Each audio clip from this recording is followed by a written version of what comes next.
It's open source. Developers around the world contribute it to make a better web because the Internet's supposed to be open. Yeah, this is true. So that's what happened. After a few hours, they figured out what went wrong, and the people who run our websites found the solution, which was basically to go back to the other version of Apache, and now they're investigating to see who hacked into the server. Yeah, that was my next question is, how about the backside of this? Are we tracking down IP addresses and that sort of thing? And yeah, we found someone who logged in from Austin, Texas. Now, Austin, Texas is a very highly affluent area of Texas. A lot of tech-savvy people live there. A lot of companies such as Dell and, of course, Apple have offices in Austin, Texas. Hal Puthoff. So Hal Puthoff did it. I don't even know Hal Puthoff. Tell our listeners who Hal Puthoff is. Hal Puthoff is a world-class physicist that helped create and start the Stanford Research Institute, SRI, back in the early 70s, where some of the first remote viewing experiments and protocols were done and devised. And he has since gone on to become quite a well-known physicist. He's working on dark matter and energy, dark energy, that sort of thing. He's been involved as a consultant for the National Institute of Discovery Sciences back in the 90s, along with Jacques Vallée and John Alexander. And he's part of a small cadre of very progressive, open-minded physicists that are very interested in the paranormal and UFOs and that sort of thing. Hal Puthoff did not put us off and turn off our sites. Yeah, that would be off-putting. I wasn't suggesting that Hal Puthoff was behind. Hal's actually quite a neat guy, actually. Can we get him on the show? That'd be good. He'd be a great guest. I don't think I've ever heard him do a show, so that would be a real coup for us. I'm making note of that. Well, the guest we're going to have on in a few moments, I don't think has been on many shows of this type. Okay. So yeah, this is another anonymous guest we have. This is getting to be a regular occurrence around here. Well, our last anonymous guest was someone who had worked at the Skinwalker Ranch in security and revealed some kind of possible NSA connection. Yeah, let's hope it wasn't the no such agency as opposed to maybe the Nevada Security Association or something. Oh, I just wonder maybe running shows like that caused someone to be unduly interested in the Paracast. It's very interesting here. Years ago, my friends and I used to have this kind of speculation. It started with actually Jim Mosley, where at Saucer News, where I actually worked in the 1960s as a full-time employee. That was my first full-time job, ladies and gentlemen. And Jim and I would laugh about which of our subscribers was really the CIA guy or gal, okay? Mm-hmm. We'd always speculate that someone from the government subscribed. I had a magazine that I published with my first wife, Geneva, called Caveat Emptor. Of course, that means let the buyer beware. And we wondered who was the CIA guy, who was the government agent, the disinformation agent. So today, of course, we have the Paracast community forums. We have the Paracast newsletter that goes out every week. And we wonder again, is someone lurking in our forums who works for the government? They're curious about crazy people like us, and they wonder what we're about. I'm really quite normal and sane for a crazy person, though. I kind of beg to differ with you. You're nuts. You're certifiable. And you're a dinosaur. Well, me? I resemble both remarks. But don't you agree with me here? There's a distinct possibility. Well, I would be actually, I'd be a little insulted if we didn't have one of those type of lurkers lurking about. That would mean that we're not doing our job. Right. We have to attract the lurkers. And we do have lurkers, like in the last few weeks we've had what they call trolls. Yeah, the under-the-bridge crowd. These are people who come in there and they try to stir trouble in forums. You see them all the time. They come up there, they're anonymous, and because they are anonymous, they can say or do anything they want, and nobody is going to have a way to stop them. There's no accountability except for one thing. On a forum, in our forums, we have the ability to ban a member. And what that means is if they behave badly, if they're there to troll, mess us up, what we do is we ban them. We prevent them from participating in the things that we do. So they'll either come back or they'll go elsewhere. But we can also ban by the IP number, which is that unique number that is created or used when you connect to the Internet. We see that number. We're not the CIA, but we see that number, and we can ban that number. There you go. Anyway, let's talk about our guest today, who is another one of those anonymous persons. And he's the kind of person who is more of the skeptical bent. And let me tell you the story here. When we had Mike Barra on the Paracast several weeks ago talking about Mars mysteries, lunar mysteries with Richard Hoagland, we discovered a gentleman who joined our forums, and he uses the name Expat. But he's someone who has pretty substantial credentials. He's worked for the BBC. He certainly has been a science producer. He has interviewed the experts from NASA and the astronauts. And he chooses, he'll explain why, he chooses to use the name Expat. Why he chooses to use the name Expat. And why I suppose he doesn't want to be subject to harassment by certain people who are basically proponents of these lunar and Martian mysteries. And, ladies and gentlemen, if you want to contact us, you could do it by Twitter. We are known as the Paracast. Once again, we are the Paracast on Twitter. Send us a tweet. We'd love to hear from you. With Gene and Chris, Expat joins us. You're in The Paracast.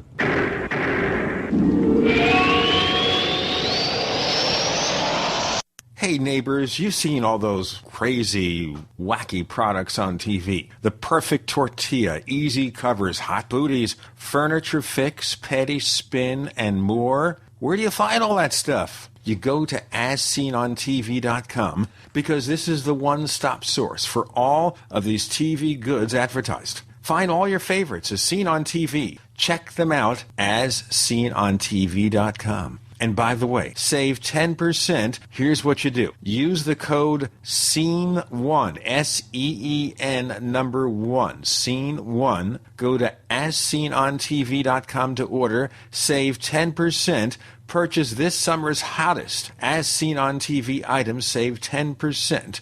Or call 1-866-277-3366, 1-866-277-3366. The code SEEN1 to save 10%. Making the right decisions is a challenge to investors. Are we going to see economic growth, slide into a recession, or at worst, depression? Hi, Ted Anderson from Midas Resources. We all know when a company acts irresponsibly, divesting ourselves in a move towards safety is prudent. When the market becomes volatile, U.S. Treasuries are a safe haven. But what do you do when the U.S. government overextends itself and spends beyond its means? Many investors are turning toward gold as a common-sense alternative to traditional paper investments. Midas Resources has put together a powerful book titled 10 Reasons to Own Gold, discussing costs, benefits, risks, featuring full-color illustrations, weights, and measures. The book is free and can be yours by calling 800-686-2237. Paper investments are dwarfed by gold's 6,000-year history. Discover how gold may be right for you and your IRA by calling 800-686-2237. Whether buying or it's time for you to sell, the book is free. Call 800-686-2237.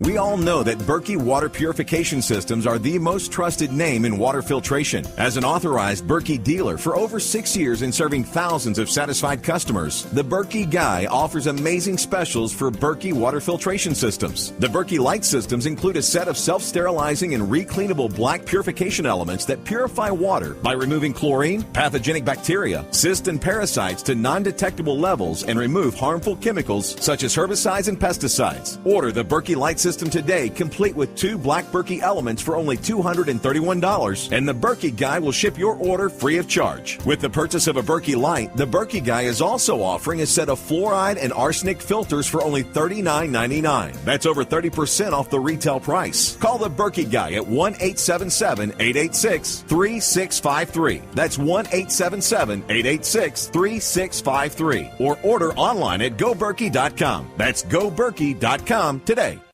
Healthy soils grow healthy plants. So before you plant your survival garden this year, is your soil healthy? Maximize your crisis garden soil with EM1 from Terraganics. EM1 organic soil conditioner, fertilizer amendment, and compost accelerant provides healthier gardens and faster, efficient garden composting. EM1 from Terraganics.com quickly improves soil structure by increasing nutrient availability and converting organic matter into soil humus. This improves seed germination and root growth, improves plant quality, size, color, flavor, nutrient value of fruits and vegetables, and improves shelf life. And when rain is not in the forecast, no worries. EM1 improves moisture retention in soils, helping reduce drought stress. Just like you prepare all else, prepare your crisis garden for maximum yields with EM1 from Terraganics.com. Order now at TERAGANIX.com or call toll-free 866-369-3678. That's 866-369-3678. Terraganics. Life's getting better.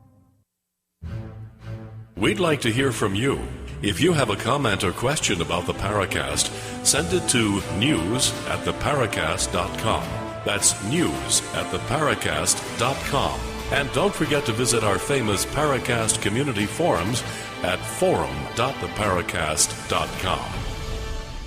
On the Paracast this week with Gene and Chris, we have a gentleman named Expat, and he is someone who has certainly had a connection with covering the space program, but for various reasons that he'll explain to you, ladies and gentlemen, he has decided he'd rather not mention his real name, though I kind of suspect if people look hard enough, they'll figure it out.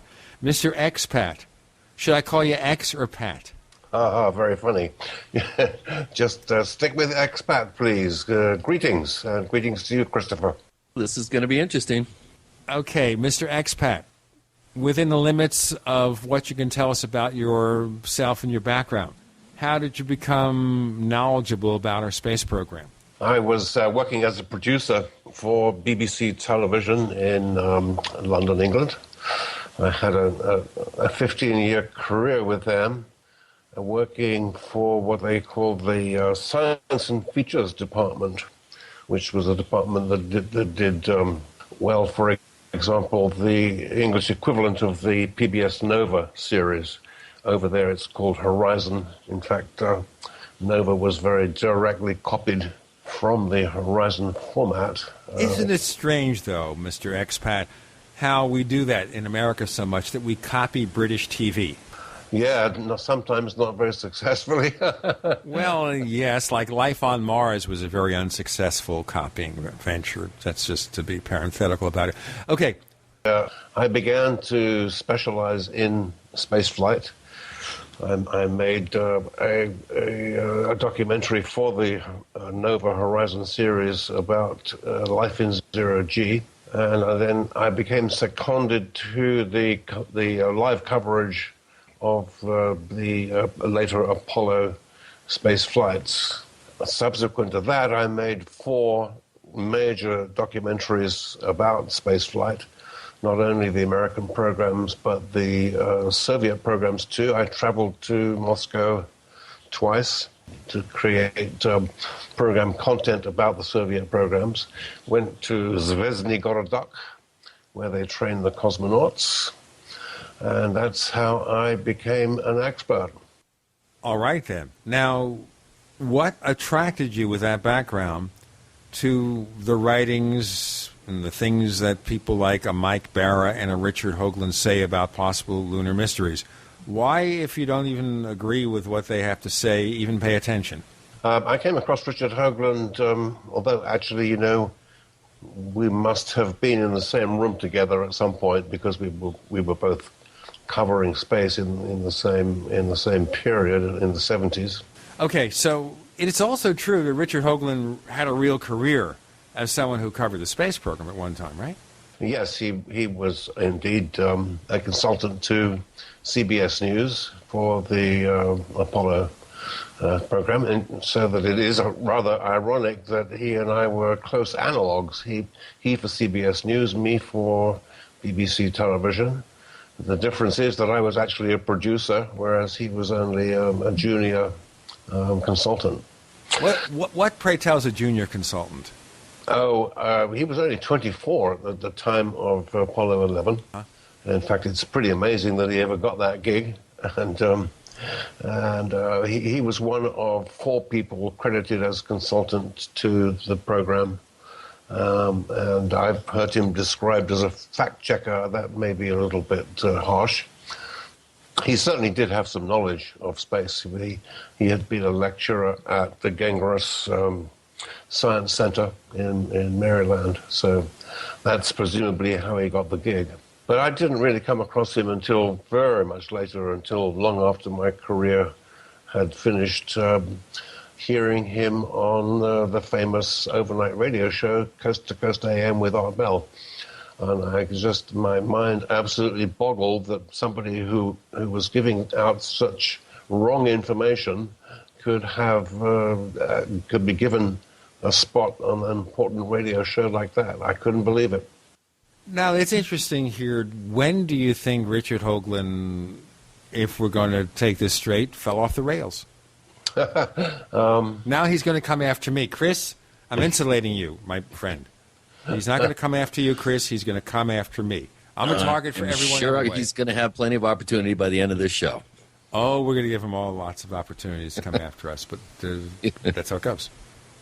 Well, I think it was the face on Mars, the so-called face on Mars, which was a shot taken by the Viking 1 orbiter in 1976, just prior to the actual landing of Viking 1, which, as everybody knows, I think, is a mesa in a place called Cydonia, which looked a little bit like a face. But you have to remember that the resolution of that original picture was like 700 meters per pixel. Since then, we've had 4, 5, 6 spacecraft taking better and better and better resolution pictures until now we're down to about 1.5 meters per pixel. Okay, so we're talking about something here that's very, very blurry in the scheme of things. Yeah, the original Face on Mars picture was just an entertainment. It doesn't look anything like that, really. But I think Richard Hoagland somehow thought that this was something that he should promote, and it was good for his career, and indeed he ended up writing a book about it.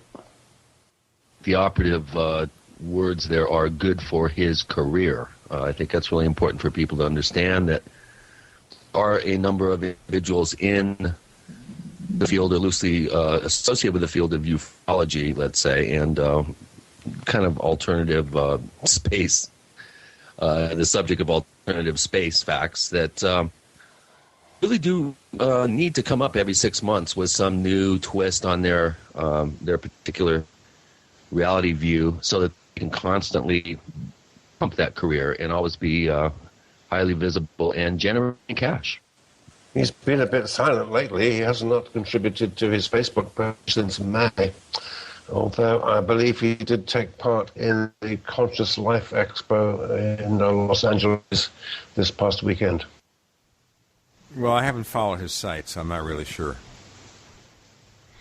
Oh, he hasn't updated his Enterprise Mission website since May. Okay. And prior to that, he didn't update it for at least 9 months. He's been very unforthcoming in that regard. So you keep close tabs on what he does. Oh yeah, because I do write a blog. I'm semi-retired, so I have plenty of time to mess around with the internet. I write a blog called The Emoluments of Mars, and I started it because Mike Barra stopped accepting comments from me and James Oberg on the original Dark Mission blog. This was a blog which was supposed to be an open discussion about the book Dark Mission. It started back in 2007. And it turned out that they weren't interested in critical comments at all. They just wanted praise. We have Expat joining us with Gene and Chris. You're in the Paracast.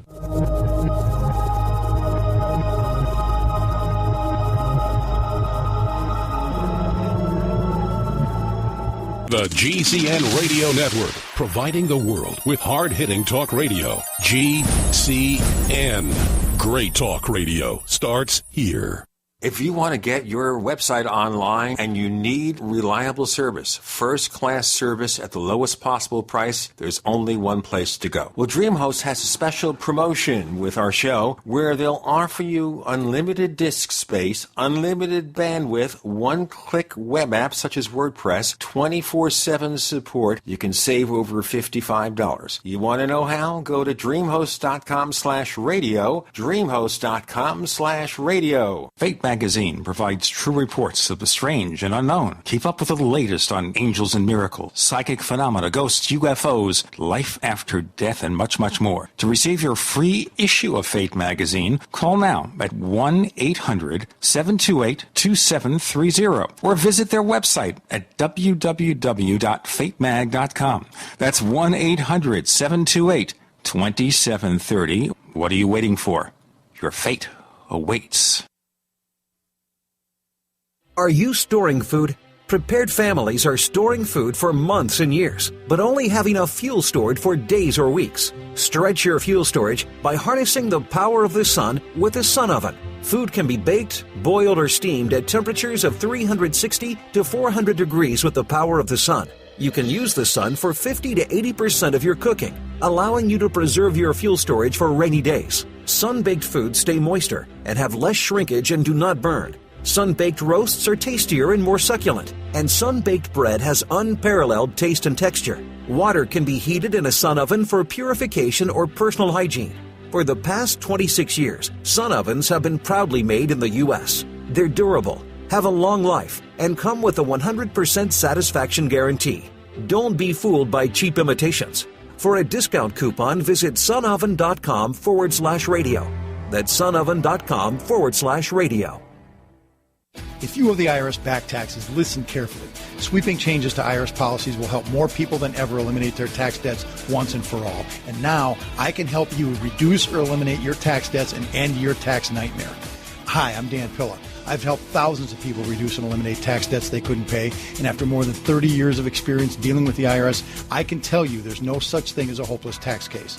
And with the IRS's new policies, it's easier than ever to put your tax debt behind you once and for all. Call now at 800-346-6829 to learn how I can help you.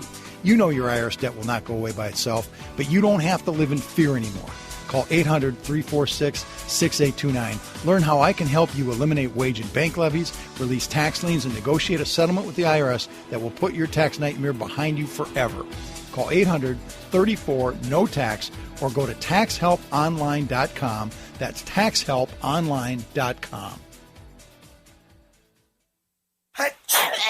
Fight back this cold and flu season with the world's best garlic extract, Ali C. Why Ali C? Because it helps your body fight viruses, bacteria, and fungi. Ali C has been scientifically proven in double-blind studies using low doses to greatly reduce the number, severity, and duration of common colds. Ali C contains 300 milligrams of stabilized allicin, the active ingredient in crushed garlic. Studies show Ali C is effective against MRSA, bacterial, fungal, and viral infections. One tablet of Ali C has the equivalent of 40 cloves of garlic.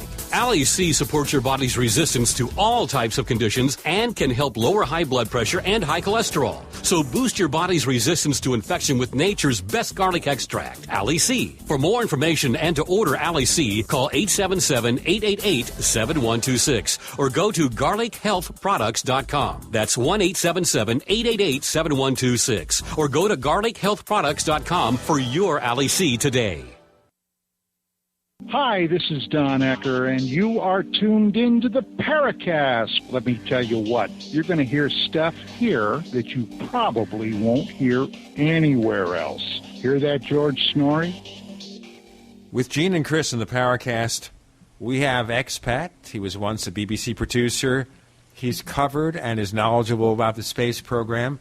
Early on, he encountered a young consultant by the name of Richard Hoagland, who later, of course, gained fame for promoting the face on Mars, or the alleged face on Mars.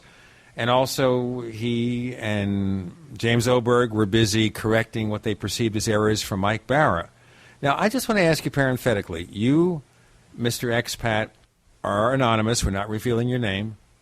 But don't you think that they already know who you are? No, I don't think they do, no. Okay. Fair enough. I'm not in any way famous. I have written books, but not about space subjects. They wouldn't have come across my books at all. Okay, fair enough. Just trying to understand. Okay, so they blocked you, or at least Mike Barra blocked you from posting critical comments on their website. On the original Dark Mission blog, yes. Now, in blocking it, they just block all comments, or are you particularly excluded? No, it was for both me and James Oberg. I'm sure you know who James Oberg is, right? Right. Yeah. Oh, yeah. One of the great experts on space, probably the most knowledgeable American on the Soviet space program, author of, I think, 6 books about the history of spaceflight. A very knowledgeable man indeed. Very much so. I've been dealing with Jim for many years on a small little private bulletin board that he somehow found out about. And I'll tell you, the guy is kind of freaky. If anything is mentioned on that little board, which is shared by maybe 20 people, within an hour, he has posted some sort of rebuttal or response. It's actually kind of spooky. Well, I think James is a bit like me. He's, I think, also semi-retired, so has quite a bit of time to play these games. He does contribute quite often to the what's it called? Above Top Secret blog. He's quite the spokesperson for. Quite the spoke. Sorry, he's very critical indeed of the material in Dark Mission because so much of it is simply not true. Okay, well, looking at the errors that you feel that Mike Barra has made, you heard his appearance on the Paracast, I presume. Yep, I did, yes. Okay, so let's just start at the top. At what point did he start moving in areas that you felt were very misleading? On your Paracast you're talking about? Our show, I assume that's typical of what he says everywhere. Yeah. Okay, now, the one thing that bothered me before we even go into that is where he's trying to say that it is only liberals who oppose the space program. Yeah, that's right. I remember that. And he said that President Kennedy was not a liberal. I think he doesn't know that Lyndon Baines Johnson was the greatest friend that the space program ever had. The territory that is now the Space Command Center in Houston was donated by Lyndon Johnson's buddies. It's not called the Johnson Space Center for nothing. For nothing, exactly. And then you moved on to the so-called ziggurat on the moon. I don't particularly want to go into that in detail, but I did make a note that Mike Barra said that the claim that it's a ziggurat is not disputed by anyone who has a brain. Well, as you know, it's very much disputed by Stuart Robbins. Stuart Robbins is a PhD, a working qualified astronomer. Well, I worry when someone says that someone who disputes something may not have a brain. I mean, I thought that was downright insulting. And I think I called him on that. I said, that's going too far. It's one thing to disagree with somebody, and maybe you think that somebody's contentions or arguments might seem stupid to you, but, that's pushing the envelope. Well, Mike Barra's customary response to criticism is to call people douchebags. He's called me a douchebag, a homosexual. To him, that's an insult, I guess. I don't know why. And he's called me even worse things. Well, okay, let's take a look further at the errors. Now, back to the face on Mars for a moment. Your contention, I take it, is that this is just a random thing that looked like a face because of the lack of resolution of those photos. Yeah, that's right. It seems to me very obvious that if it were an intelligently constructed device, that as we got better and better and better photographs of it as the years rolled on, then we would see more and more that was true. In fact, the converse is the case. We have seen more and more that it's not true. All of the so-called details of the eyes and the lips, and even at one point they were talking about a tear duct in the eye. All of that, now that we have really good photographs, has disappeared. It simply cannot be an intelligently constructed artifact. Isn't that in a loose sense like the Martian canals?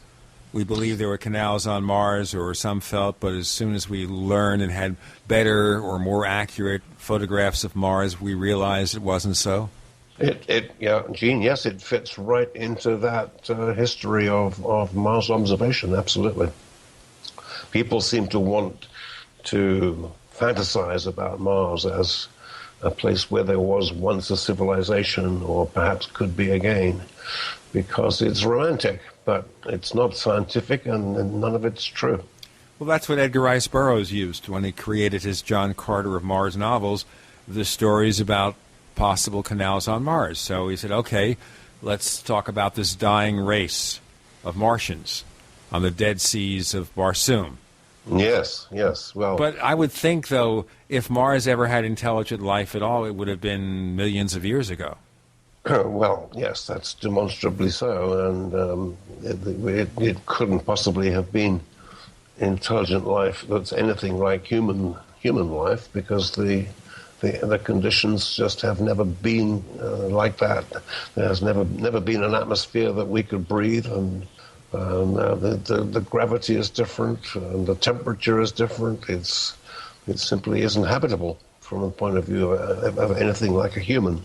I wonder, could we move on to the story of the satellite Explorer 1, because that was also mentioned fairly early on in your Paracast with Mike? Yes, well, why not? Sure, go ahead. This is an interesting story. I like to tell this story. I've blogged about it several times.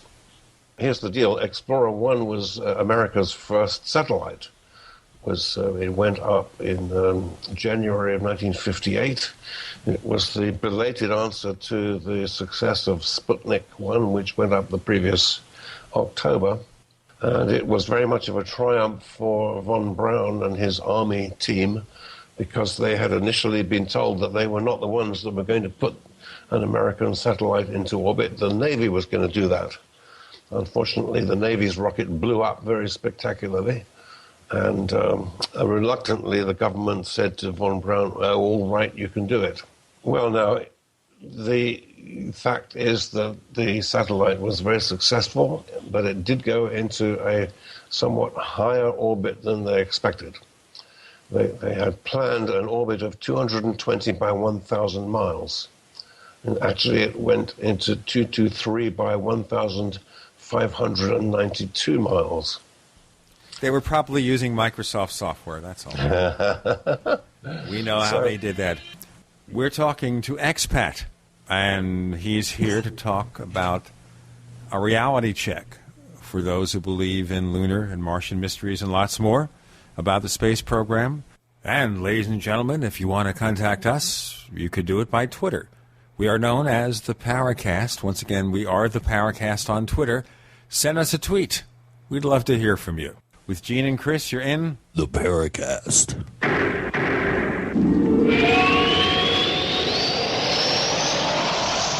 America's #1 source for independent talk radio for over a decade. We are the GCN Radio Network.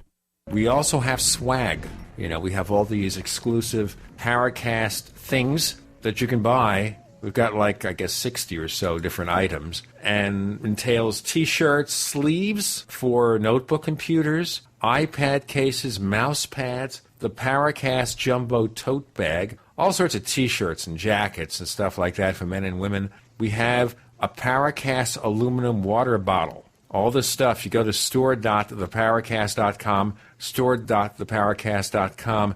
What makes it special is that the items are the best quality, great T-shirts, fabrics, and they have our official logo on them. That's what makes them special, in multiple sizes and colors. We even have stuff for children. stuff for women, stuff for men. We have all sorts of sizes, like small up to X. He finds an irregularity, and therefore it's got to be ET.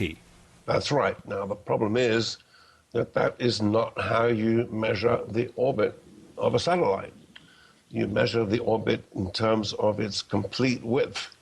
In other words, you measure from the center of the orbit, not from the surface of the Earth.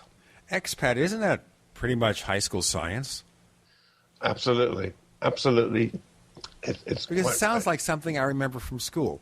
So why would someone like Mike Barra present something that is the reverse of the facts? Well, Gene, he said it on your show. He said Explorer 1 was 600 miles higher than it should have been, and therefore something funny was going on. Now, if you actually measure from the center of the orbit instead of from the surface of the Earth, what do you find? You find that the semi-major axis was 4,868 miles instead of 4,571 miles. And the excess is not 60%, but guess what? 6.5%. Now, you can also use a formula to discover what the velocity of the insertion point was, and if you do that, it turns out that the excess is just 4.5%. Okay, now let's understand here. A lot of our listeners are going to feel their eyes are glazing over as we continue with the science. So let's get to the main point of this. The point is that Richard Hoagland and Mike Barra are completely wrong. There is no need whatsoever to suppose some kind of anti-gravity effect from the fact that the upper stages were spinning. Now, let me also go through this, which is, I'm not going to do any mathematics, don't worry. This was, as I say, a four-stage rocket. In order to get something into orbit, you have to achieve two quite different things. First of all, you need to get it up high above the atmosphere, say 100 miles, roughly. You can get away with a bit less than that, but 100 miles is a nice round figure. Having done that, you also need to give it horizontal velocity of about 4.5 miles per second, okay? Now, what happened with the rocket that launched Explorer 1, it was called the Juno rocket. Its first stage was a liquid-fueled rocket, which was basically a stretched version of the Redstone rocket. That took care of all of the effort of getting it up to 100 miles high, okay?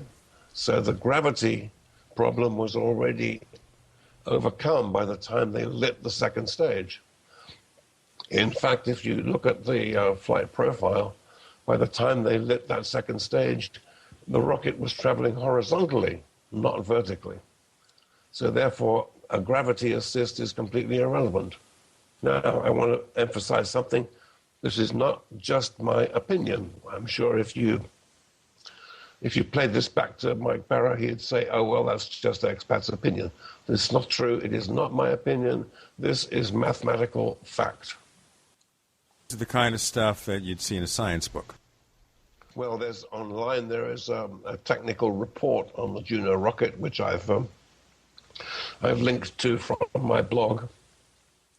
It gives the flight profile, which shows very clearly that the rocket was traveling horizontally when the second stage lit off. And it also confirms that a 5% variation in the performance of the solid rocket fuel of those days was perfectly normal. In fact, that is the very reason why they spun the upper stages, because the upper stages were clusters of what they called baby sergeant rockets, clusters of 11, 3, and 1, respectively. And they spun them because they knew that there would be some variation in the thrust of those rockets, which were arranged in a ring. So therefore, it's the 4.5% velocity increase is perfectly well explained by conventional means. And this is not just my opinion. All right, when confronted with this, what does he say? He says that I'm a douchebag. Well, that surely doesn't help. That's an interesting term. I've never quite figured out how it evolved, but I don't want to digress. It's weird to me. It's a very old-fashioned insult, isn't it? I doubt that yeah, it's like an early 70s thing. I used to say that to people in high school, and I really wasn't even sure what it meant in terms of a derogatory term. But again, I digress. Continue. Well, he's called me a psychopath, too. Okay, so instead of arguing the facts, you're a douchebag, you're a psychopath. Maybe he utters words that we can't even mention on radio. Yes, and he does have a tendency to insinuate that his critics are homosexual. And I don't really know why he thinks that's an insult, but apparently he does. I won't even get into that. I think that's taking it really, really too far. Okay, so basically he has no response. No, there's no response. Okay. At one point, Richard Hoagland conceded that his mathematics on his website, enterprisemission.com, was incorrect. Now, he went about it in a slightly different way.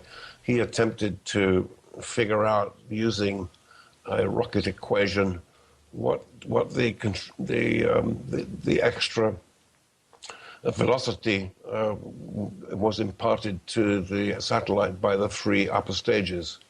And he got that completely wrong. I mean, his mathematics would have made a high school student blush. He completely failed to evaluate a logarithm in the equation. And at one point, about a year ago, on his Facebook page, he did concede that mathematics needs revision. Now, the question I would have is, how does he come up with this mathematics? Is it because he's not fully conversant with the techniques involved, or is he just making it up? Well, you have to realize that neither Hoagland nor Berra is actually trained in physics or astronomy. Oh, what happened? Or any of the subjects that they write. This is just the beginning, folks. It's a lot more to talk about as we go through all the claims and what expat considers to be the scientific answers. We have to look at the motivations, too. By the way, ladies and gentlemen, in addition to contacting us on Twitter, at the Paracast, we also have the famous, world-famous, I think, Paracast Community Forums. The Paracast Community Forums you could reach at forum.theparacast.com. Once again, forum.theparacast.com. Expat, joining Gene and Chris. You're in the Paracast.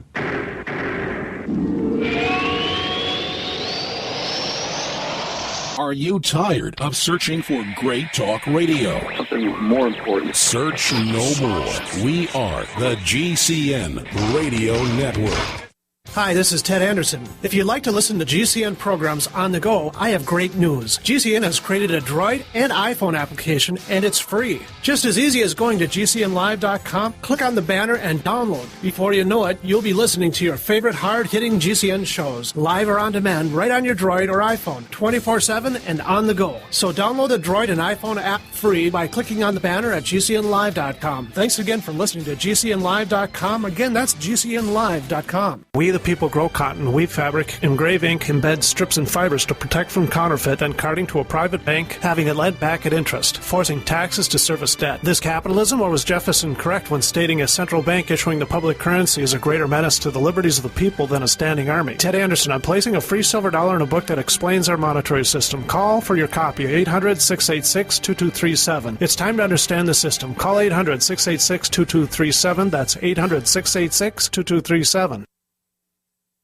Hi, this is Dr. Joel Wallach, the Dead Doctors Don't Lie guy. They're disturbing health facts in the United States. We are now 60th in life expectancy, 41st in infant mortality. Autism is up from 1 in 10,000 to now 1 in 88. Over 100 million Americans are either diabetic or pre-diabetic. We're the most obese nation in the world. Arthritis and Alzheimer's disease are skyrocketing. Pediatric cancer is up over 10,000%. There is a better way. Don't miss my 90 for Life free lecture Monday, October 15th at Falcon Ridge Middle School at Apple Valley, Minnesota. Or call 877-279-9422. 877-279-9422. With over 30,000 autopsies and billions of research dollars, it answers to the health issues ailing Americans. My 90 for Life lecture is free and could save your life. Monday, October 15th, Falcon Ridge Middle School in Apple Valley, Minnesota, or call 877-279-9422. Again, that's 877-279-9422. That's 877-279-9422.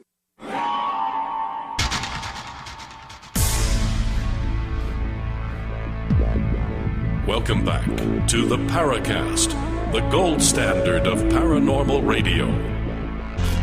And now, here's Gene Steinberg.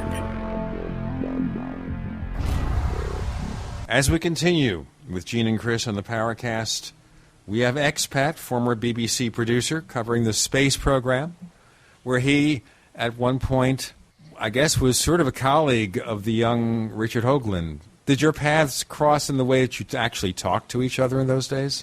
No, we never did speak, but we must have been in the same room. In particular, I'm thinking for the coverage of the Viking landings on Mars in July 1976. I was there the whole time, and I know he was there, so we must have been in the same room, but we didn't actually meet. Well, okay. What do you think would happen if he found out who you really are? Well, I don't think that he would take legal action against me, because I think that any attorney that he consulted about the possibility would tell him he wouldn't stand a chance. And also, I just don't think he really would, but I'm concerned because he has threatened it. Well, obviously, even if you're sued, would we consider you a public figure or no? I'm not a public figure, but he is. Okay. So basically what that means is that you would have a problem suing him, but he'd have no problem suing you. Oh, I have no intention of suing him whatsoever. That's never entered my mind. That's okay. We understand that. Of course, people might want to sue me and Chris, but we are famous public personalities, so therefore there is no earthly reason why anyone would choose to sue us. Hey, speak for yourself, man. I'm everybody's friend. Yeah, right. Gene, I once had occasion to be in dispute with WGBH, who produced the Nova series, and I actually got to the point of consulting a Hollywood attorney, and he's listened to my story very patiently, and he said, well, expat, he said, you're going to win. It's going to take about 3 years, and at the end of that time, you're probably going to look at me and you'll say, was it really worth it? So you'd spend a ton of money, you'd win, but you wouldn't win, as they say. Yeah, I don't think people get justice from the so-called justice system very often, actually. No. Waste of time and money, and all it does is feed that lawyer beast. Well, it's like all the class action lawsuits against defective products. We understand if there's a defective medication because people die. But, you know, if like Siri on your iPhone doesn't work as well as you should, what is Apple going to do? Well, if Apple loses a lawsuit, they'll give you a $20 or a $10 coupon, a discount coupon. And the lawyers will make millions of dollars. Where's the fairness in that? Well, let's get off this topic because it's not going to happen, but that is the reason why I'm concerned about my identity. Okay, let's continue. Chris, you have any more questions before I proceed with mine? Well, I do, and before we veer off Mars and go to the moon, I do have some interesting questions about both subjects from our forum posters. But, you know, I've talked with at length with Dr. John Brandenburg, and about a year and a half ago, he came up with a pretty interesting theory concerning Mars, and that has to do with some sort of nuclear event that he says we have all sorts of evidence to support that there was quite a large nuclear event. He doesn't quite go far out to say that it was somehow induced. He said that there is a possibility, obviously, that it could have been some sort of natural event. But are you familiar with the work of Dr. Brandenburg? And you know, he was the one that first proposed the idea of a whole ocean on the northern hemisphere of the planet, and then this revelation a year and a half ago about a thin layer of uranium, thorium, I think, in radioactive potassium that covers the planet. What's your take on that? It's very interesting. He told me privately that he suspects it may have been an airburst event. Of course, he hasn't publicly gone out and said that, but that's kind of his thinking. What do you think about his theories? Well, Chris, I don't know about this at all. I must say this is complete news to me. I would very much doubt that there's any evidence for any kind of deliberate nuclear explosion on Mars. I do know that it's possible for such a thing as a natural nuclear reactor to happen.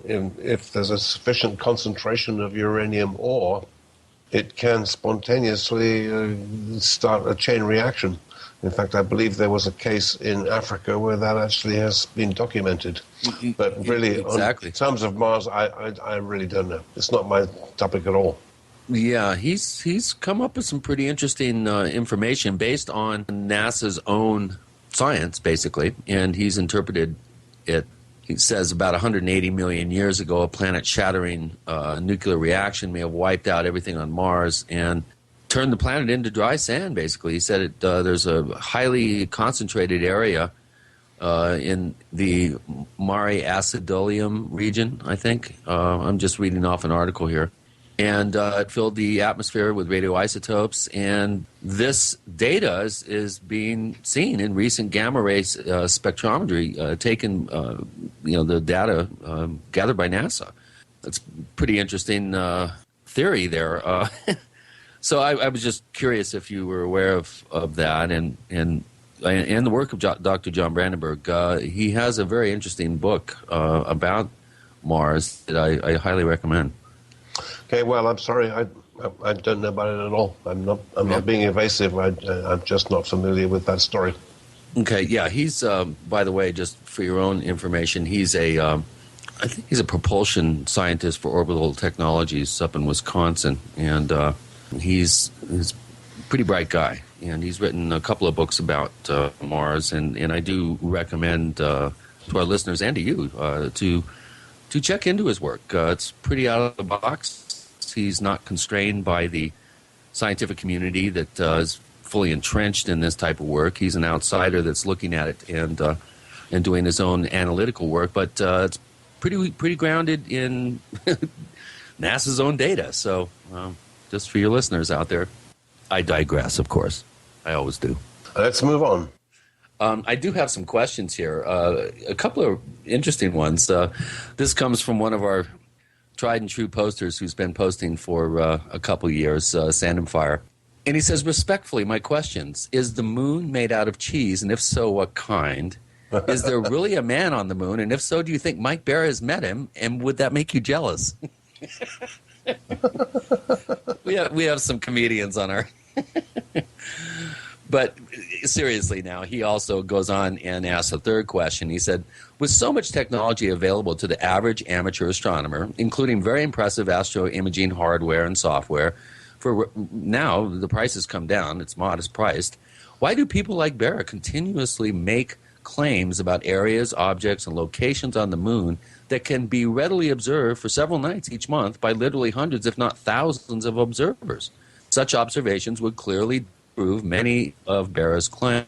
This fact alone would be enough to encourage Barra to give up the ghost, since literally amateur astronomers around the world can disprove their claims by just looking up. In your professional opinion, why do you think Barra continues to make these claims? Well, that's a very good point that your poster has there. It doesn't apply to all of the claims that are made by Hogan and Barra. I think that they would probably say that you wouldn't expect an amateur astronomer to be able to see what they call their glass domes. This has always amused me because they claim that there are glass domes across vast areas of the moon, and when asked, well, why are they not visible from Earth, from Earth-based telescopes, they say, well, of course they're not visible because they're made of glass. So they're transparent. Of course, you dummy, you douchebag. Well, wouldn't you be able to see light refracting through something like that? I mean, pretty elementary optics there. Very likely you would, and indeed you would probably be able to see the supports, because there obviously has to be a supporting structure.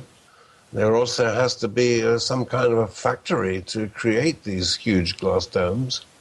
There has to be a solar power plant to enable whatever alien race to have energy in order to do their manufacturing, and all of that would certainly be visible, but it's not there. You know what's not going to be there? This show, if we don't give our sponsors a break. With Gene and Chris, you're in the Paracast.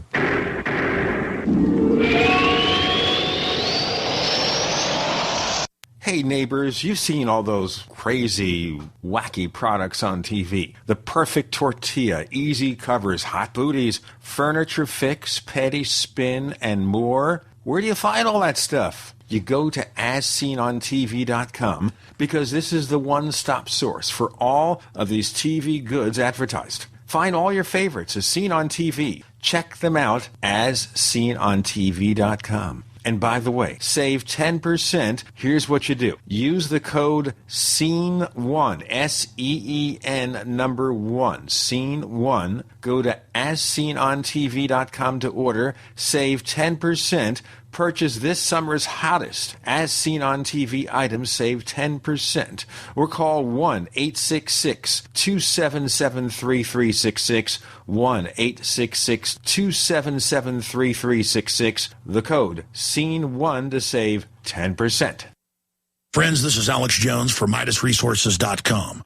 For more than 15 years, I have exclusively used Midas Resources for all my precious metal needs. Whether it's bullion or collectibles you're looking for, Midas Resources is simply the best.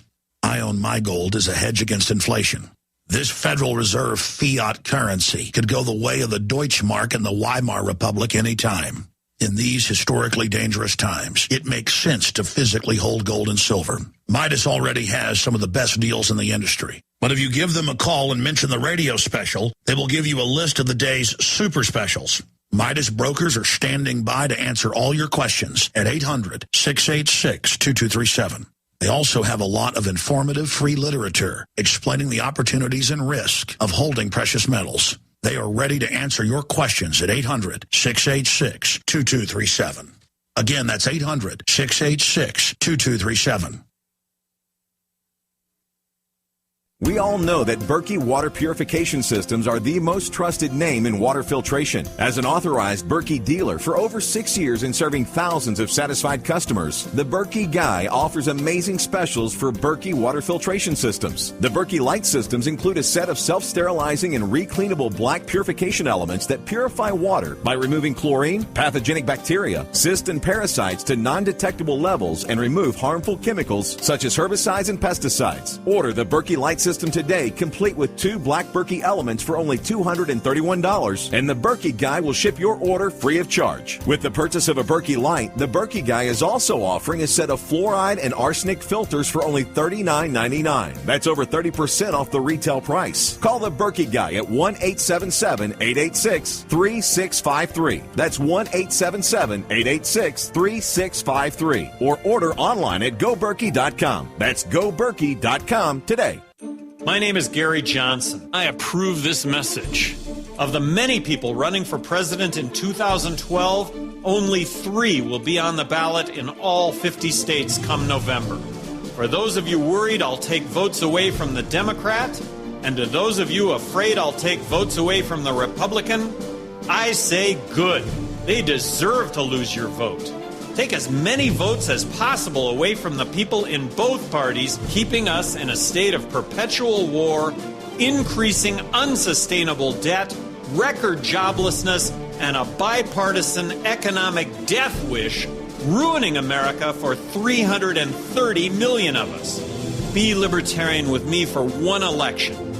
If after 4 years you decide honest, effective government doesn't work for you, you can always vote failure back into office again.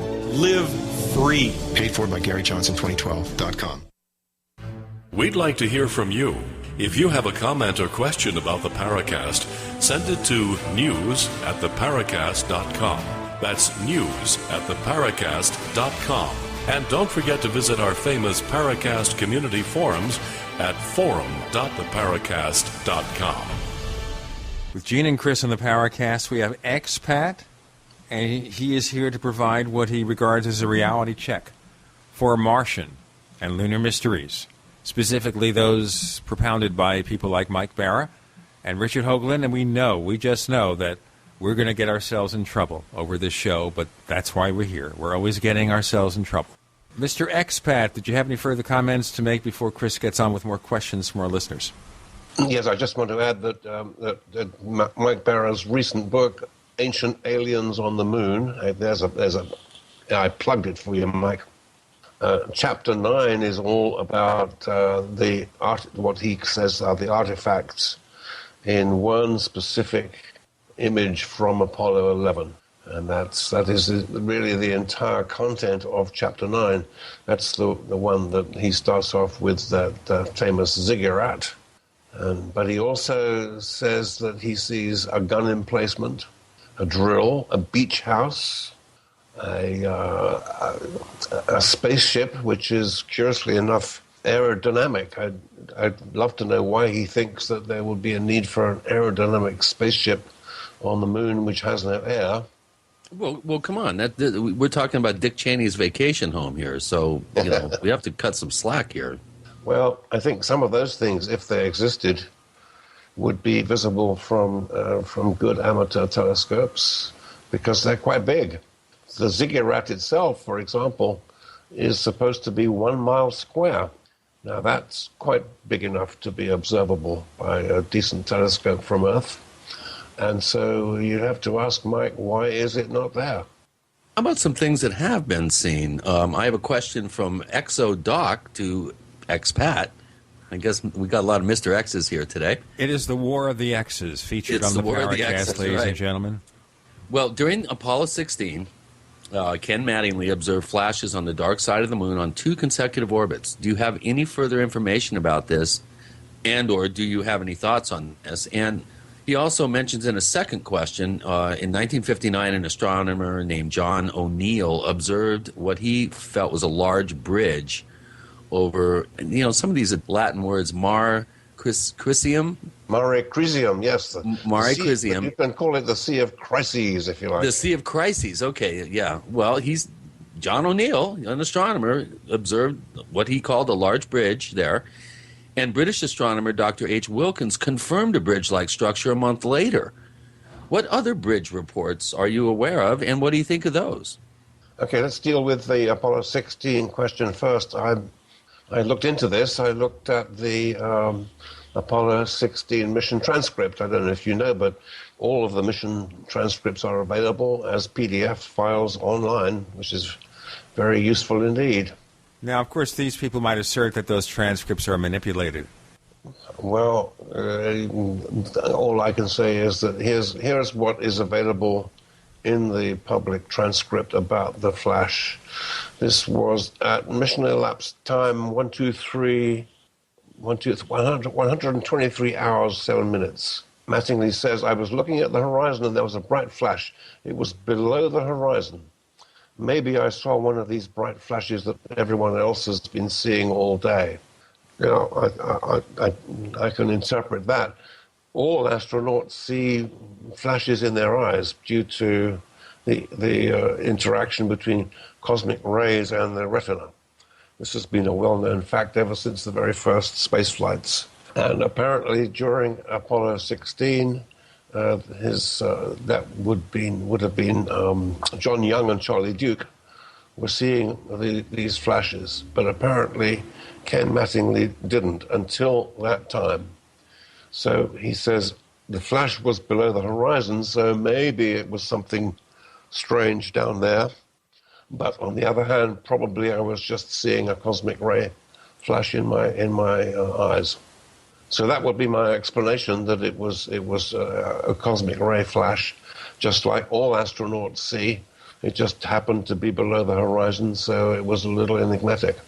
One of the problems in another field we cover, the UFO field, is we feel, Chris and I, that there are things going on that are not explained. But A lot of those lights in the sky are just lights in the sky. You know, they're natural explanations for them. Stars, whatever. Let's move on to the second part of ExoDoc. The bridge over Mare Crisium, the Sea of Crises. Actually, John O'Neill was not an astronomer. He was a science journalist, but it doesn't matter. Mare Crisium is 500 kilometers across. I don't really think it's credible that there would be a bridge that wide, and certainly there is no such bridge right now. We now have extremely good photographic coverage of the entire moon surface from the spacecraft called the Lunar Reconnaissance Observer. And you can look at Mare Crisium in a kind of detail of about 5 meters per pixel. And if there was a bridge, you would certainly see it on those pictures. So now, it's not a bridge too far? Not a bridge too far. Oh, I'm sorry. He asks, what other bridge reports am I aware of? That's pretty interesting. There are several small bridges on the moon. They are partially collapsed lava tubes. Generally speaking, a lava tube is very familiar to people who live on Hawaii. It's where lava flowed underground and made a little tube for itself. But then when the flow stops, the tube is evacuated and the roof sometimes collapses. There's one in particular that was discovered fairly recently, back in September 2010. It's over on the far side of the moon near a crater called King. And that is very easily visible on the Lunar Reconnaissance Observer site that I mentioned. Very interesting. Scientists like these things because they are possible habitations if you wanted to actually build a permanent base on the moon. But of course, these are not things that were ever put there, you feel, by intelligent races from elsewhere. Well, no, I don't think so. These natural bridges are quite easily explained. Well, that leads me to a question from Gogsmacky, who's one of our most active posters at forum.theparacast.com. And his first question is very simple. Do you think there are any unusual surface features on Mars, or the moon for that matter? And we have only 30 seconds for the answer before our next segment. You want to start? Okay, well, I'll be quick. Yes, there are very interesting features on Mars. And again, we have wonderful library of images from the Mars Reconnaissance Observer. Just quite recently, they came up with a photograph of what they called spidery objects. I'll tell you what, we'll talk about the spidery objects and what they mean with Expat. You're on with Gene and Chris. You're in the Paracast.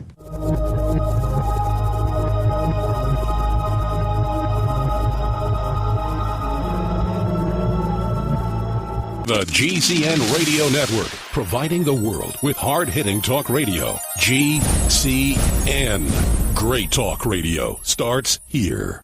Graphic Converter is the image manipulation tool for the rest of us. It does not use any database. You get full control of all your files. Want to view the images of a folder? Drag it into Graphic Converter, and a powerful browser opens up to show your image files. You could use it for slideshows. You could use it to import images from digital cameras or from scanners. Need to do some image editing? You can do that too in Graphic Converter. Also print catalogs. Convert from so many formats I can't even list them. Download now to see if Graphic Converter is good for you, like 1.5 million other users. Guess what? You could save money when you buy Graphic Converter. Use the coupon code Night Owl. Use the coupon code Night Owl to get a special price for Graphic Converter. Go to lemkesoft.com. That's Lemke soft.com. Lemkesoft.com. Lemke soft.com.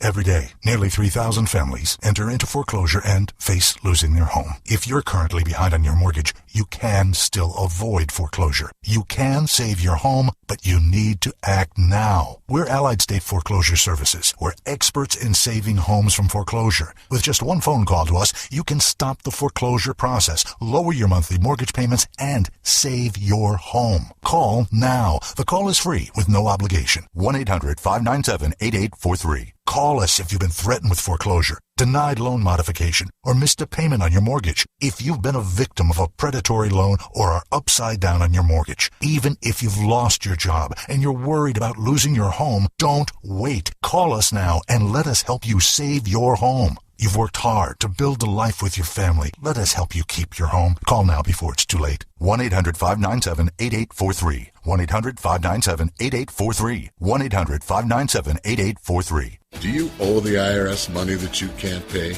Are tax liens and levies ruining your life? Are you tired of being afraid just to go to the mailbox? If this describes you, then Dan Pilla can help. Hi, I'm Dan Pilla, and I've been solving tax problems for more than 30 years.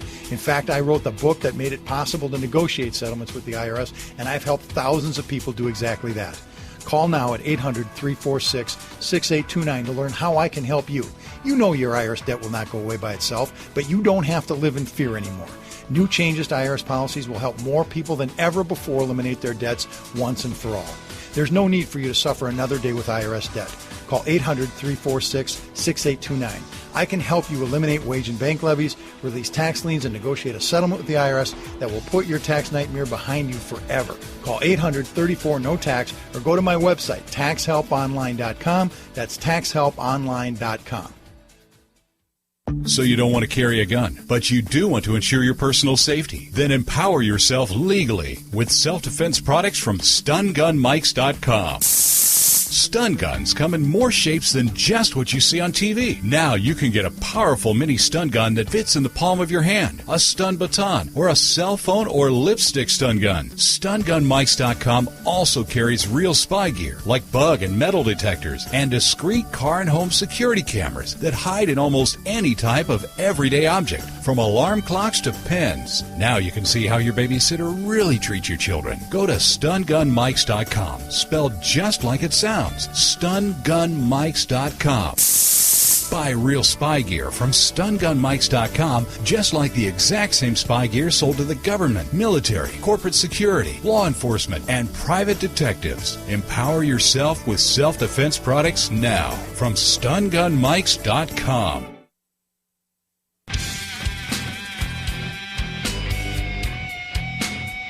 This is Kurt Seven, the author of UFO Mysteries, and you're listening to the Paracast.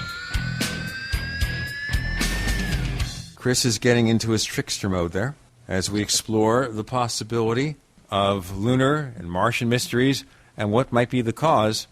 And Expat, our guest this week, has been mentioning some stuff there in response to questions from our listeners. You want to continue? Well, I have a couple of questions here from Gogsmacky and also from other posters about Richard Hoagland. And one question comes from Ufology, who's up in Calgary, Alberta.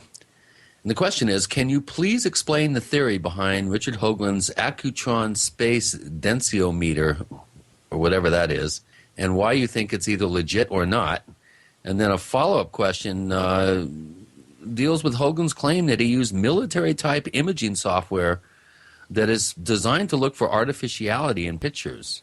And he claims to have processed images from Cydonia that strongly show the face and other features that are very unnatural. What is your opinion of these types of claims and this technology, a densiometer? That's... Yes, I know a lot about this. I've blogged about this several times. He does not call it a densiometer. He calls it a torsion field detector. The idea of a so-called torsion field is borrowed from some Soviet scientists. Their names were Akimov and Shipov, who studied what they called a space torsion field back in the 1980s, and they were funded for a while by the Soviet Academy of Sciences, but they very quickly had their funds yanked because the Academy determined that this was a complete fraud and there was no such thing as a torsion field. Well, Richard Hoagland thinks that there is, and he says that he can measure it. And his point is this, that when the torsion field sweeps through any physical object, it would change that object's mass because it actually changes the inertia of the object. And the way he measures that is with his Accutron wristwatch made by Bulova. I would like to point out that the last time Bulova made an Accutron wristwatch was 1977, so therefore Richard Hoagland's wristwatch is at least 35 years old, maybe as much as 40. So it's not really a precision instrument. But anyway, the Accutron mechanism works with a tiny tuning fork. So Richard Hoagland reasons that the mass of the tuning fork will change when a torsion wave passes through it. And he says that he can measure that. And he's produced several traces that he's done with what is called a microset precision watch timer. This is a device that times the tuning fork, basically the frequency, and displays it on a computer screen. And he's done that with the annular eclipse this year on May 20th, and the Venus transit this year on June 5th. And he says that he's proved that a pyramid amplifies the torsion field. And he's posted these traces on his Facebook page. Unfortunately, this is completely invalid science, not only because of the 35-year-old technology he's using, but because he's not posted any controls or any baselines. In other words, we don't know what the normal behavior of this tuning fork is. So how can we say that we understand that it's... How can you derive any deviation from something unless you supply some sort of baseline data? It doesn't make sense to me. Again, we're back to high school science. Exactly. Without baselines and controls, it's completely worthless. Also, by the way, there's something else. He had asked his Facebook fans to send him cash so that he could go to the Egyptian pyramid for the annular eclipse of May 20th. No, excuse me, for the Venus transit, June 5th. Well, about $2,000 rolled in, but he said that wasn't enough, so he didn't go to Egypt and didn't refund the money.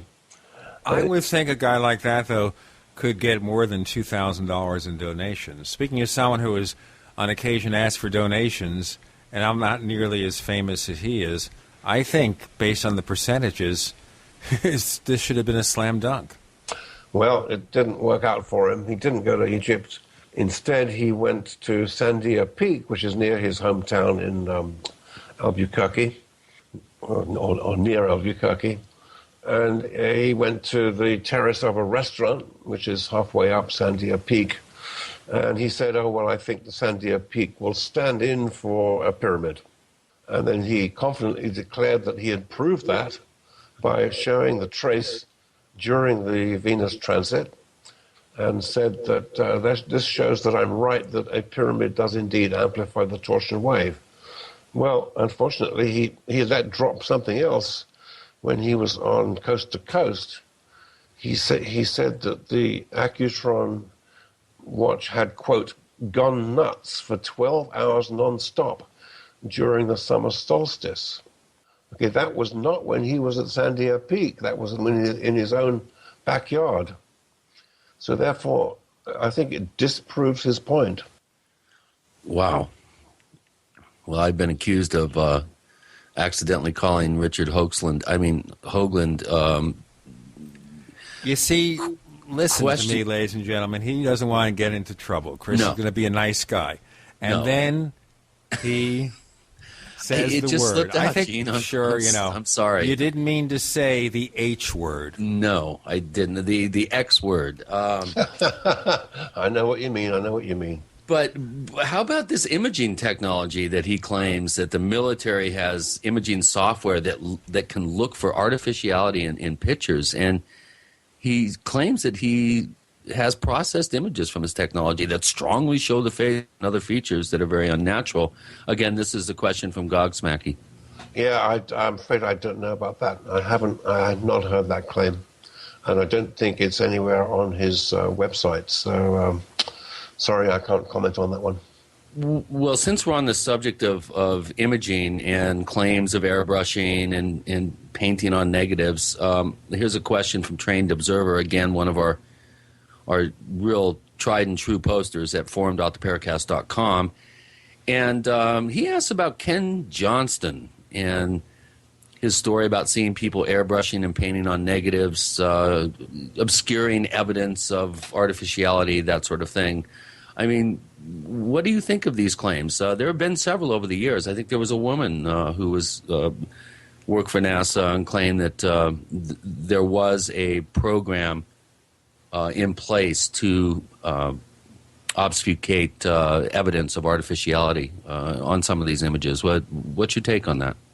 I'm not suggesting that Ken Johnston has falsified the information at all. It may well be that Richard Hoagland and Mike Barrow have misunderstood him. But both Richard Hoagland and Mike Barrow have said that Ken Johnston reported that he wandered into a classified area one day and found people, quote, airbrushing the original camera negatives from the Apollo missions, from the Hasselblad cameras that the astronauts carried on the surface of the moon. There's a couple of big problems with that. One is that there were no camera negatives. The film that was loaded into those Hasselblad cameras was not negative film. It was Ektachrome reversal. Could you explain to our listeners what that means? Those of us who are non-photographers, I am familiar with what he's talking about. But yeah, well, it used to be that everybody would understand if I said that the film was the kind that you used to make slides. Okay, well, so slides, folks, you didn't need a negative. Nobody ever does slides anymore. Right, because very simply, when you took a photograph that was a slide, it was a direct image. It didn't require an intermediary negative. Correct. It's just like one frame of a movie. In other words, it's a positive image, but in order to display it, you need to shine light through it rather than just look at it on a piece of paper. On your Kodak carousel slide machine. I'm nearly reminded of that old Paul Simon song called Kodachrome. Expat joining Gene and Chris. You're in the Paracast. America's #1 source for independent talk radio for over a decade. We are the GCN Radio Network.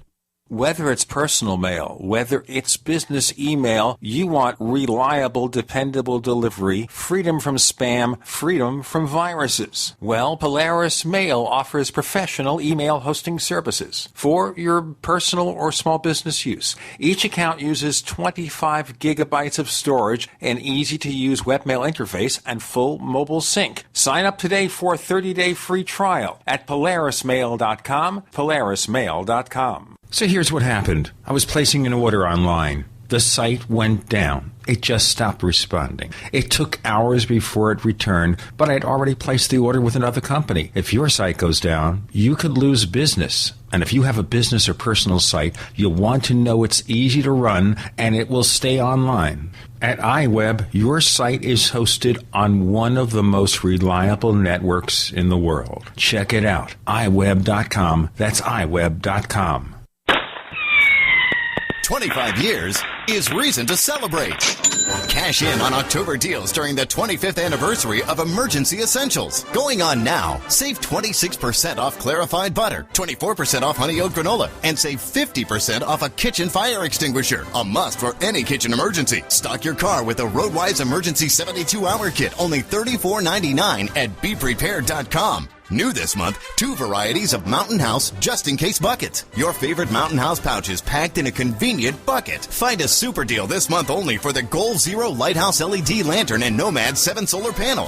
Iosat potassium iodide tablets are on sale. And as always, check out the Emergency Essentials group specials now through October 31st. Call 800-999-1863 for exceptional customer service and Emergency Essentials low price guarantee. That's 800-999-1863. The choice is clear. Be unprepared or BePrepared.com. That's the sound of your door being kicked in by an intruder with a single kick. That's the sound of the same door now protected by the Door Sentinel at mysafedoor.com. Go to mysafedoor.com right now and watch the amazing video. At mysafedoor.com, you'll learn how to turn your home into a fortress with the Door Sentinel. 16 kicks later, and the Door Sentinel is still holding strong. mysafedoor.com. That's mysafedoor.com. Hi, this is Ted Anderson. Have you ever wondered why banks, stockbrokers, investment advisors won't talk about gold IRAs? They've been available since 1986, yet the financial industry won't recognize the value of gold for your retirement. Gold has outperformed paper investments, yet no word about IRAs. If you would like to have gold for your retirement, call 800-686-2237. Don't get left behind by rising inflation and low returns. Call 800-686-2237. Secure your future and call 1-800-686-2237. What's safer and cheaper than prescription drugs? Glad you asked. The answer is Renovation Teas. Herbal remedies are much safer and much cheaper than prescription drugs. Taste great, and most importantly, herbal teas are effective and non-addictive. Renovation Tea is especially unique, and here's why. We spent years researching herbs and their beneficial properties.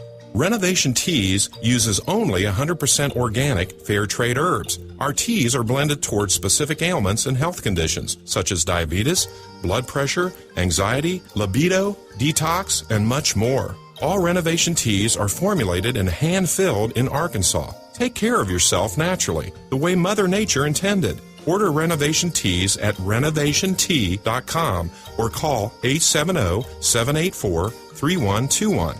That's 870-784-3121. Renovation Teas. Renovate your health one bag at a time.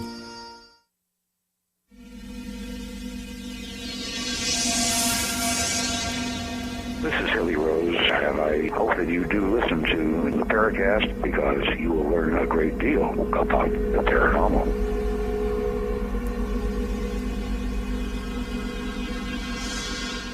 Funny how we speak of Kodak and then we think about a company in bankruptcy, its better days behind it, didn't adequately adapt to the new technologies. We have Expat joining Gene and Chris in the Paracast, completing answers to our listeners' questions. Expat, you had more to say. Yes, the other problem with what has been alleged is that you cannot successfully airbrush a film negative. You have to understand that when you're going to print a negative, the paper on which you're going to print it on starts off as white, okay? Now, when it sees some light, it darkens. It can darken all the way to black, or it can find no light and therefore stay all white. And the degree to which any particular spot on the paper darkens depends upon the transparency of the negative. Okay, if the spot on the negative is entirely transparent, then that spot on the print will become black. If it's entirely opaque, then that spot on the print will never see any light and will remain white. Now, the problem with the allegation of airbrushing a negative is that you cannot successfully use an airbrush to make a part of the negative more transparent. That's impossible. You just can't do it.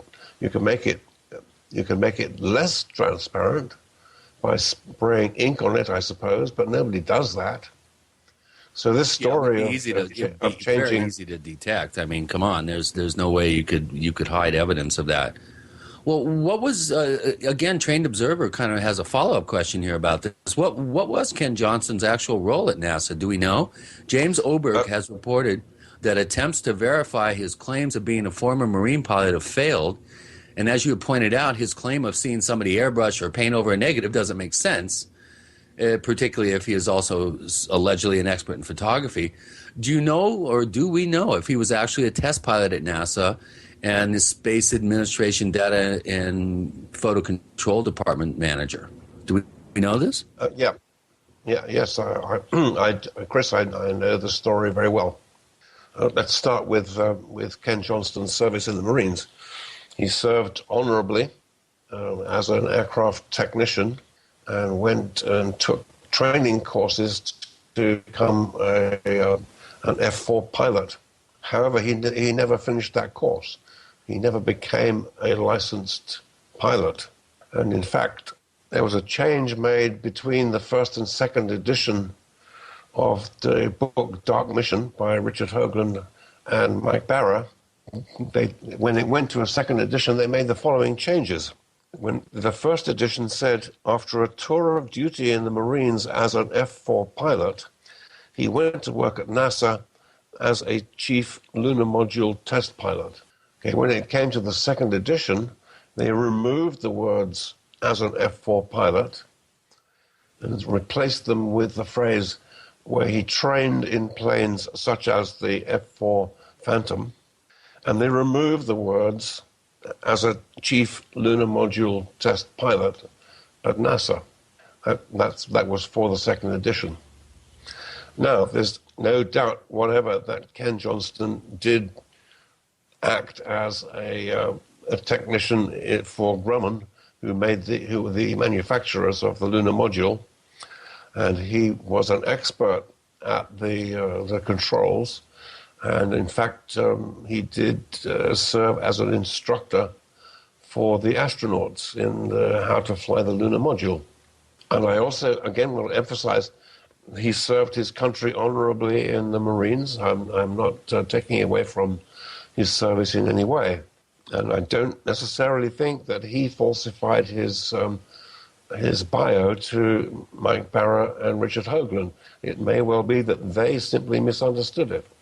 Now, when we come to his service at NASA, he wasn't a direct employee of NASA. He was a contractor employed by Brown and Root, and his role was in the Lunar Receiving Laboratory, dealing with the lunar rock samples. And his part of his role was to send out the lunar rock samples to scientists who had successfully applied for permission to analyze them. And along with the package, he had to send out any photographic support, which would show exactly where the sample was collected and what its orientation was, and so on. And for that purpose, he had 4 or 5 complete sets of the photographs that were taken by all of the Apollo astronauts. Now, these were not the masters. Richard Hoagland and Mike Barra like to say that these were the original masters, but that is absolutely not true. The original masters were held in a completely different building. The complete Apollo photographic archive was nothing to do with where Ken Johnston worked. They were certainly early generation prints, yes, I would not deny that. But even today, you can order an early generation print of any NASA Apollo photograph you want. You simply have to pay them some money. It's public property. One would hope that with all the tax dollars that have been spent, billions of dollars, furthering our knowledge of space, that the people that are footing the bill have access to the data. Well, here's something that's always puzzled me, and it leads me to a question by one of our oldest posters at forum.theparacast.com, Pixel Smith. And he wants to know if you are aware of Alan Sturm's ebook titled ULOs. And he brings up the whole subject of transient lunar phenomena, which have been reported all the way back hundreds of years since we first really, Galileo and subsequent early astronomers, of course, one of the first things that they looked at was the moon. And we have case after case after case after case of astronomers observing strange light flashes, objects seeming to transit across the face of the moon. Where do you come down on that whole very puzzling phenomenon? Oh, yes, transient lunar phenomena unquestionably exist. One of the people who has documented them as much as anybody is the English astronomer Patrick Moore. And in the course of my work for the BBC, I came to know Patrick pretty well. And in fact, he and I went to Moscow together for to report on the Soviet, the so-called Lunokhod, which was a remote vehicle on the moon. Yes, Patrick has documented these strange flashing lights, all over the moon. They don't seem to be grouped in the seas or the highlands. They're in all kinds of different places. And they are mysterious. They've been ascribed to outgassing, but that doesn't sound terribly convincing to me, actually. So I don't know what they are. They're definitely interesting. As for ELOs, I didn't know about that, but I read about that in Mike Barra's book, Ancient Aliens on the Moon. There you go, Mike. I plugged it again. At the end of chapter 9, he actually talks about that book. And he shows a picture of what he calls a power station, which came from that book. He says, I can't look up the quote right now, but he says something like he had wanted this to be a much bigger part of his own book, but the author didn't want that, so that it was reduced to a kind of footnote. What about objects that have been seen seemingly to go across the face of the moon? I know there's many dozens of astronomical observations that have seen what appear to be craft flying across in front of the moon, even groups of objects. And there's just, I've seen a list somewhere. It kind of escapes me right now, but I've seen a very impressive list of many pages of observations from the 16, 17, 1800s, 19th, 20th century of these unexplained transients across the moon. Well, all I would say about that is that they're unexplained. I don't think we can go any further than that. Well, where do you come down on the whole subject of UFOs?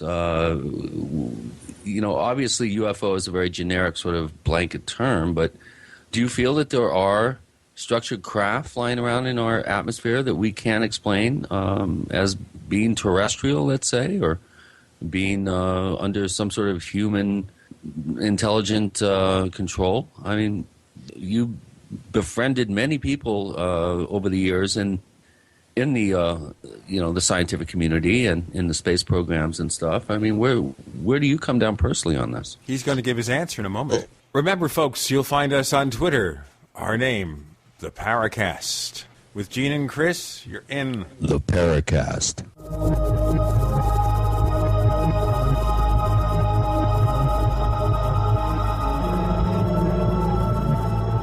Are you tired of searching for great talk radio? Something more important. Search no more. We are the GCN Radio Network. Hi, this is Ted Anderson. If you'd like to listen to GCN programs on the go, I have great news. GCN has created a Droid and iPhone application, and it's free. Just as easy as going to GCNlive.com, click on the banner, and download. Before you know it, you'll be listening to your favorite hard-hitting GCN shows, live or on demand, right on your Droid or iPhone, 24/7 and on the go. So download the Droid and iPhone app free by clicking on the banner at GCNlive.com. Thanks again for listening to GCNlive.com. Again, that's GCNlive.com. Hi, this is Ted Anderson. Have you ever wondered why banks, stockbrokers, investment advisors won't talk about gold IRAs? They've been available since 1986, yet the financial industry won't recognize the value of gold for your retirement. Gold has outperformed paper investments, yet no word about IRAs. If you would like to have gold for your retirement, call 800-686-2237. Don't get left behind by rising inflation and low returns. Call 800-686-2237. Secure your future and call 1-800-686-2237. Here it comes, another cold and flu season.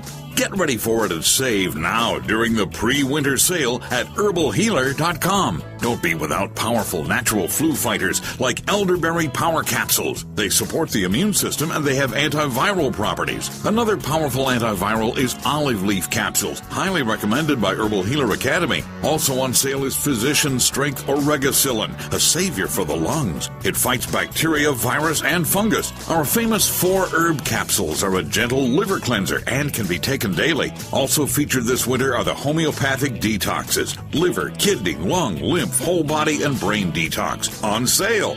And remember, as always, new customers get a free 128-page catalog with your order. Log on and hit the pre-winter specials at herbalhealer.com. Healing the world with nature, one person at a time since 1988.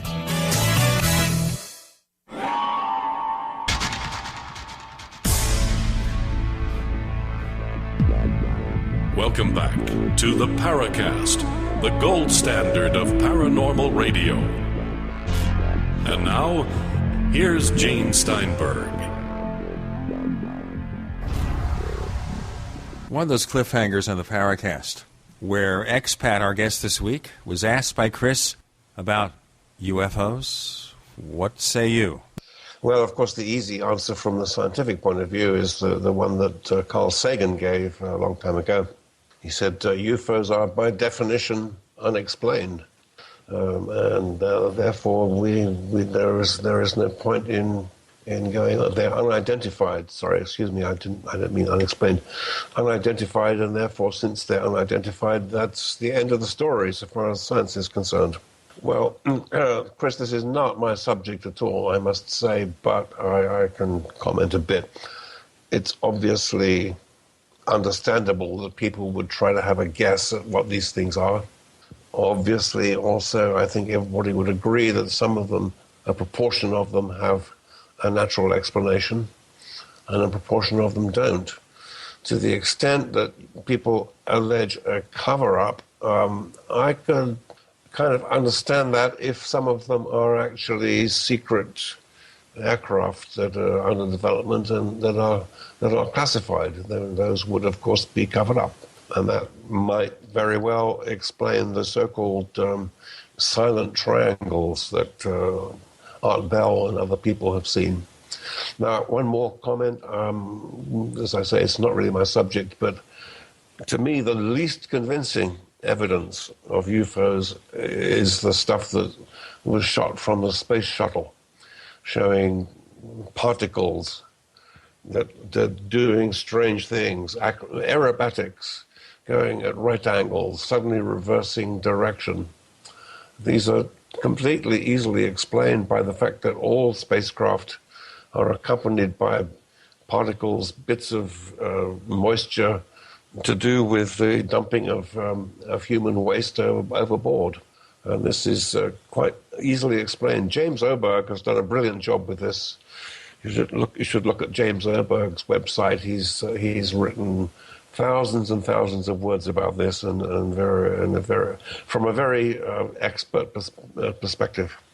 This leads me to a whole slew of questions from Blaby Boy, who is a fairly recent addition to our posting family at forum.theparacast.com. He's got a bunch of really good questions here, and let me just start off with his first one. What is your opinion of the appetite within major news organizations to deliver impartial information on space and the possibility of life? The BBC strives for impartiality, often facing allegations of favoritism from many aspects of the political spectrum in doing so. Did this ever become a problem with any of the documentaries you were involved in? Or perhaps your knowledge through your network of peers? It didn't exactly become a problem the way that he's put that question. I did have a political problem with a show that I did called The Peace Game, which was a crisis game involving an examination of how NATO would respond to a provocation from the Soviet Union. This was still in the time of the Cold War. I was warned off taking a certain line in the script of that program by the Foreign Office. And that was pretty nasty, because the Foreign Office is not supposed to interfere with the BBC domestic television service. They own the BBC overseas service, and they're very welcome to control that. They're not supposed to interfere with the BBC domestic television service, and in that particular case they did. I was appalled. Actually, I think I should have resigned, but I didn't. To a bunch of other questions that Blaby Boy has. As interest waned in the later Apollo missions, did NASA themselves contemplate more extraordinary missions to try and maintain or rekindle interest in the Apollo missions? And that leads to a whole slew of questions about manned spaceflight in the 21st century. But Did you ever hear of any sort of ideas that were being bannered about to try to get rekindle sort of interest? Because after about the third or fourth Apollo mission, it became mundane and routine. I remember thinking, how could people not be excited by this? But, it was relegated to, page 2, page 3 stories. Well, how you can say, if you want to be really cynical, that Apollo 13 was what rekindled interest because, as we all know, it blew up on the way to the moon, and it was only by a miracle that Jim Lovell and his crew were saved. That definitely rekindled interest, but that wasn't intentional. No, I didn't. But I'd like to say that I think not many people realize what an enormous fight developed within NASA about the cancellation of Apollos 18, 19, and 20. They were cancelled really for political reasons, and they were cancelled. Certain senior people in NASA acquiesced to that, and the allegation at the time was that they were basically just scared that the time would come that they would lose a crew, that they wouldn't be able to cope with that. So they agreed to the political cancellation of Apollos 18, 19, 20, basically because they were scared. And that was the opinion of senior astronauts. I know that because I interviewed them and they told me this. So there was quite a fight about that, but I don't know of any extraordinary airy-fairy mission plans, no. Did that take the fire out of the space program, though, that decision?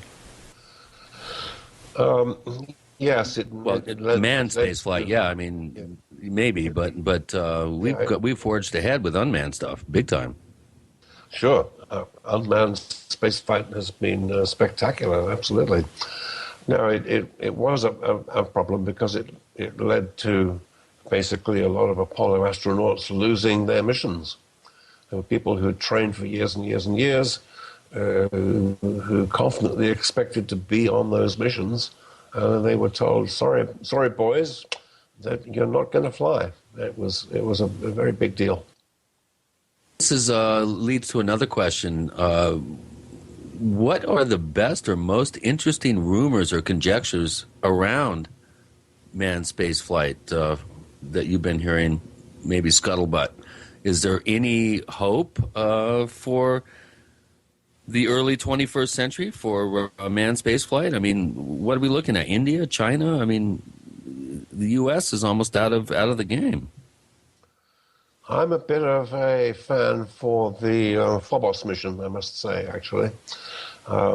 Initially, I was in favor of a return to the moon and the establishment of a permanent base on the moon. But there was a commission set up by the Obama administration. I forget the name of the commission, but they were asked to study all these options. And as a result of their report, the manned return to the moon really was next. And I became convinced by that. I think that was the right decision. I don't think there's enough percentage in going to the moon. It would be lovely if we could go to Mars, but there's a huge problem with a manned mission to Mars, and that is if you want to come home again, you've got to take a huge rocket with you. It's not like taking off from the moon. Right. When they took off in that little tiny lunar module. Yeah, it's got to be a two-way trip. It can't be a one-way trip unless you have some kamikaze pilots. Well, that has been discussed. I bet. Yeah. Bad PR, though. It's not something that obviously would function as a PR. But, of course, I'm sure there are people who would like to send me on the one-way mission. To the moon, Gene, to the moon. To the moon, Alice. We have Expat joining us, former BBC producer covering the space program. We're talking about space mysteries with what he considers to be a reality check. With Gene and Chris, you're in the Paracast.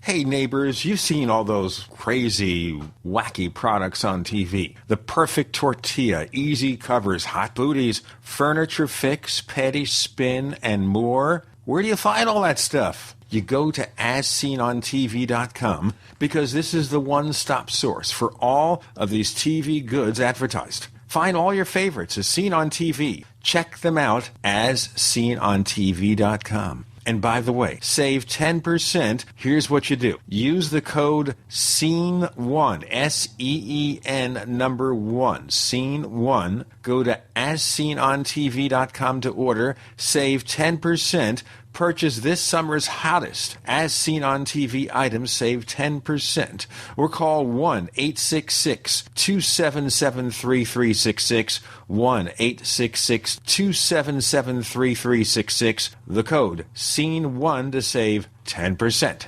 Gold. It's like nothing else on Earth. From the Romans through the Renaissance, from the Industrial Age to the Space Age, gold has weathered the test of time. For 6,000 years, gold has remained the ultimate store of wealth. According to the World Gold Council and the U.S. Mint, demand is at an all-time high. The stage is being set for the reemergence of gold as the common-sense alternative to a fiat paper currency that gets weaker every day. Midas Resources is proud to offer the hard-hitting report that arms you with the truth you need to protect you and your family from the Fed's plans for your hard-earned money. Don't gamble with your future. Call Midas Resources today and ask for your free copy of As Good as Gold. Call 1-800-686-2237 for the report the Fed hopes you'll never see. As Good as Gold can be yours by calling 800-686-2237. If you have ever thought about owning gold, you must read this report. Call Midas today at 800-686-2237. What's safer and cheaper than prescription drugs? Glad you asked. The answer is Renovation Teas. Herbal remedies are much safer and much cheaper than prescription drugs. Taste great, and most importantly, herbal teas are effective and non-addictive. Renovation Tea is especially unique, and here's why. We spent years researching herbs and their beneficial properties. Renovation Teas uses only 100% organic, fair trade herbs. Our teas are blended towards specific ailments and health conditions, such as diabetes, blood pressure, anxiety, libido, detox, and much more. All Renovation Teas are formulated and hand-filled in Arkansas. Take care of yourself naturally, the way Mother Nature intended. Order Renovation Teas at renovationtea.com or call 870-784-3121. That's 870-784-3121. Renovation Teas. Renovate your health one bag at a time. You store guns, ammo, and food and water, but do you store peace of mind when it comes to your firearms? Now you can with Duracoat. The last thing anyone needs is a firearm that won't work when you need it most. Improve the factory finish and Duracoat your firearms once for a lifetime of protection against rust and corrosion. And Duracoat also protects against water, salt water, mud, grime, or whatever nature throws at you. The Duracoat Shake and Spray Finishing Kit has everything you need to finish a complete firearm for just $34.95. No need for an airbrush or other spray equipment. Just degrease, then spray on Duracoat and let dry for a lifetime of protection. Duracoat is the simplest and most user-friendly firearm finish you can buy. Use Duracoat on knives, camping equipment, or anything metal, plastic, or wood you want to protect from the elements. Call 800-830-6677 or visit Duracoat.net. Spelled Duracoat.net. Duracoat, the finest firearm finish on the planet. We'd like to hear from you. If you have a comment or question about the Paracast, send it to news@theparacast.com. That's news@theparacast.com. And don't forget to visit our famous Paracast community forums at forum.theparacast.com. That's Chris O'Brien channeling his inner Charlie Weaver? I don't know. That's really too old a joke that nobody remembers who Cliff Arquette was. But he was a guy who always played the old man, the kind of cranky old man character, right, Chris? Charlie Weaver. God, I haven't heard that name in a while. Cliff Arquette, and of course we know about the children and the grandchildren of Cliff Arquette. Well, I've got a whole bunch of really good questions here from Baby Boy, and I want to just put a shout out to him for coming up with so many great questions here.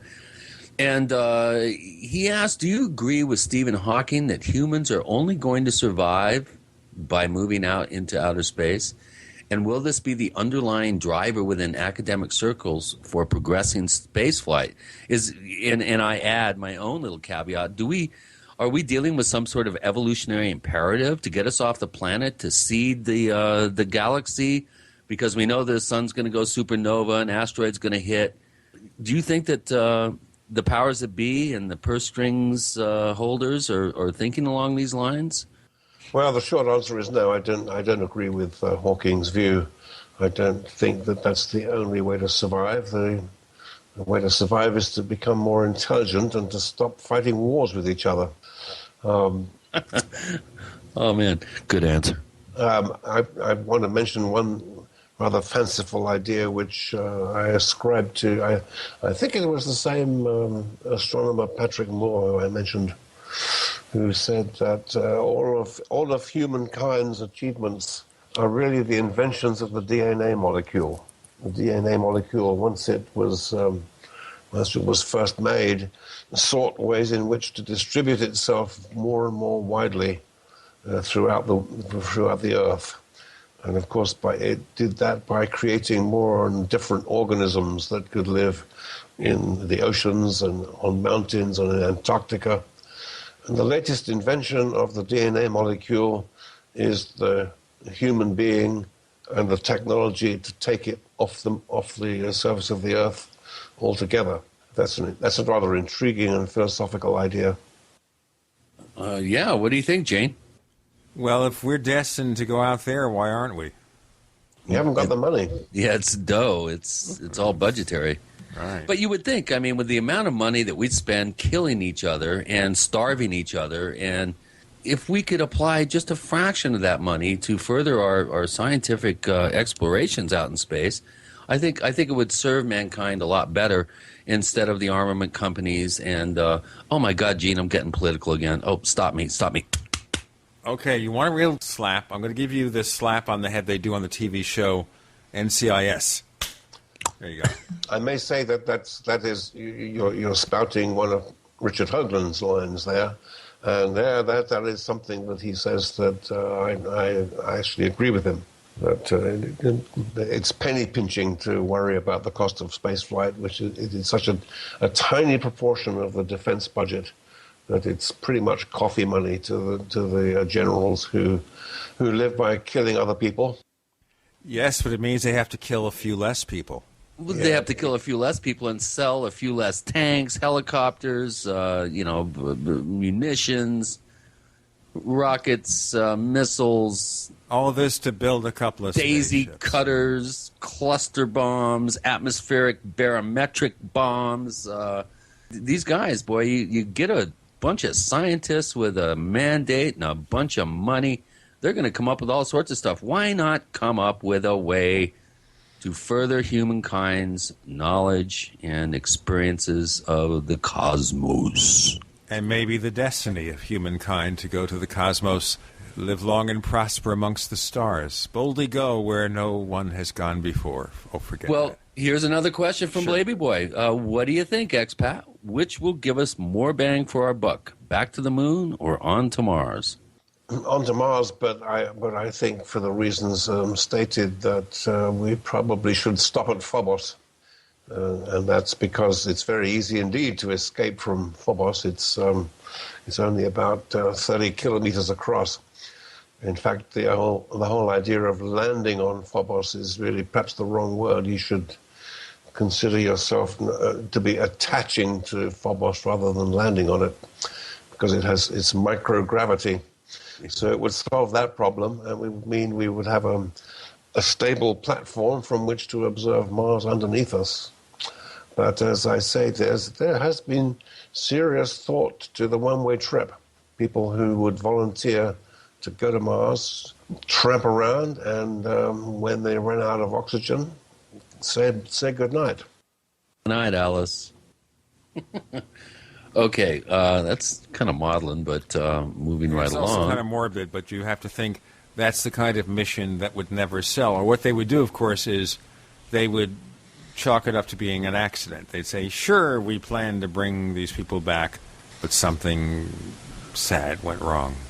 Oh, no, they couldn't do that. It would be absolutely totally obvious to anybody who understands spaceflight, just simply looking at the size of the spacecraft they were sending. You could tell immediately whether there was any possibility of coming back or not. They couldn't get away with it unless someone was there to just accept it. I agree, there's no way they get away with that. We'd have to find ways, if we want to go really to Mars, to get them there and get them back and develop the technology. Maybe we will develop warp drive.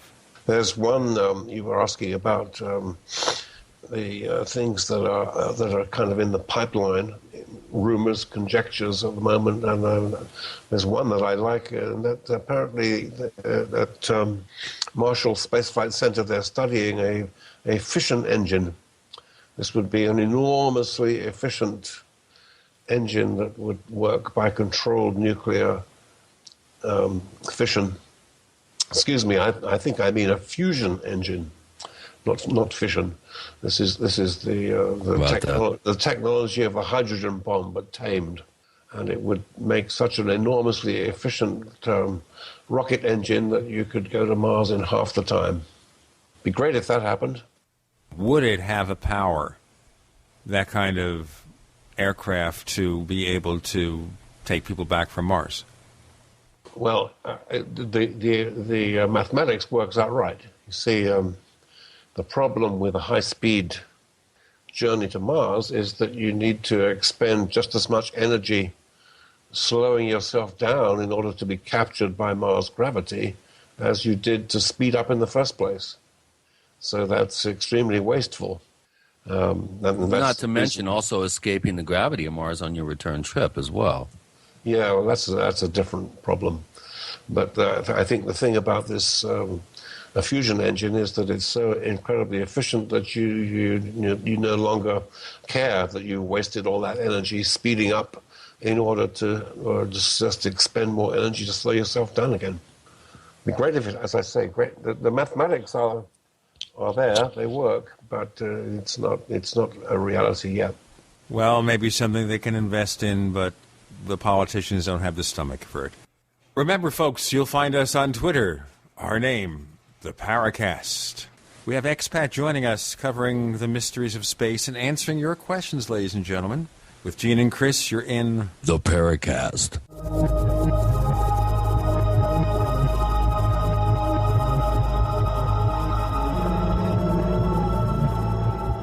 The GCN Radio Network, providing the world with hard-hitting talk radio. GCN. Great talk radio starts here. Graphic Converter is the image manipulation tool for the rest of us. It does not use any database. You get full control of all your files. Want to view the images of a folder? Drag it into Graphic Converter, and a powerful browser opens up to show your image files. You could use it for slideshows. You could use it to import images from digital cameras or from scanners. Need to do some image editing? You can do that too in Graphic Converter. Also print catalogs. Convert from so many formats I can't even list them. Download now to see if Graphic Converter is good for you, like 1.5 million other users. Guess what? You could save money when you buy Graphic Converter. Use the coupon code Night Owl. Use the coupon code Night Owl to get a special price for Graphic Converter. Go to lemkesoft.com. That's LEMKE soft.com. lemkesoft.com. LEMKE soft.com. If you're considering a water filter, have you heard about Aquapale? Aquapale from FreezeDryGuy.com has huge advantages over many other water filters. American-made Aquapale units are designed and engineered to not just filter contaminated water, but capture or kill all bacteria and viruses to non-detectable levels. Aquapale has the fastest flow rate of any other water filter on the market, filtering a gallon of contaminated water in about 5 minutes. That's water when you need it, now. Get the world's fastest, safest, and most reliable gravity-fed portable water treatment system for surface, well, and wastewater sources. Aquapale. Available in 4 sizes starting at only $100. And all orders to the lower 48 ship free. Call 866-404-3663 or go to freezedryguy.com. That's 866-404-3663 or freezedryguy.com. 100% veteran owned. The Freeze Dry Guy.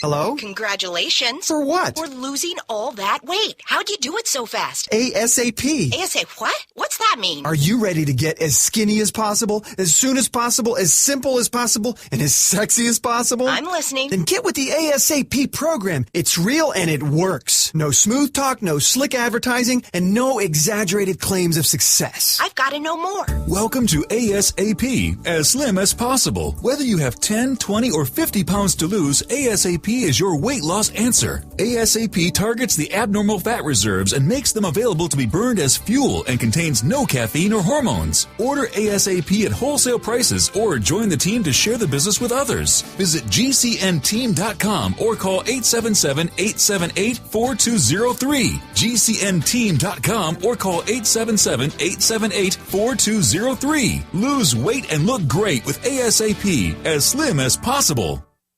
This is your call to action. Will you survive? Learn how to survive at the biggest preparedness expo in the USA. The Get Prepared Expo. Over 175 seminars and exhibits. Survival medicine, survival gardening, growing heirloom seeds, negotiating for your life, surviving violent climate change, radiation survival, economic collapse, disease prevention, raising bees, rabbits, and chickens for food, defending your home and family, surviving tornadoes, water filtration and purification, build buckets of storable food. Ask yourself, are you prepared for solar storms, nuclear meltdown, dollar collapse, skyrocketing food and fuel prices, earthquakes, tornadoes? Where is your plan? Get Prepared Expo, Saturday and Sunday, November 3rd and 4th, Ozark Empire Fairgrounds, Springfield, Missouri. Meet USA Prepares Vincent Finelli, Dr. Norman Shealy, Dr. Joel Wallach, Matt Stein, The Freeze Dry Guy, Missouri Storm Shelters, Jeff and Karen Olson, and over 50 more instructors. $8 one-day and $15 weekend passes available online now. GetPreparedExpo.com. Will you survive? GetPreparedExpo.com.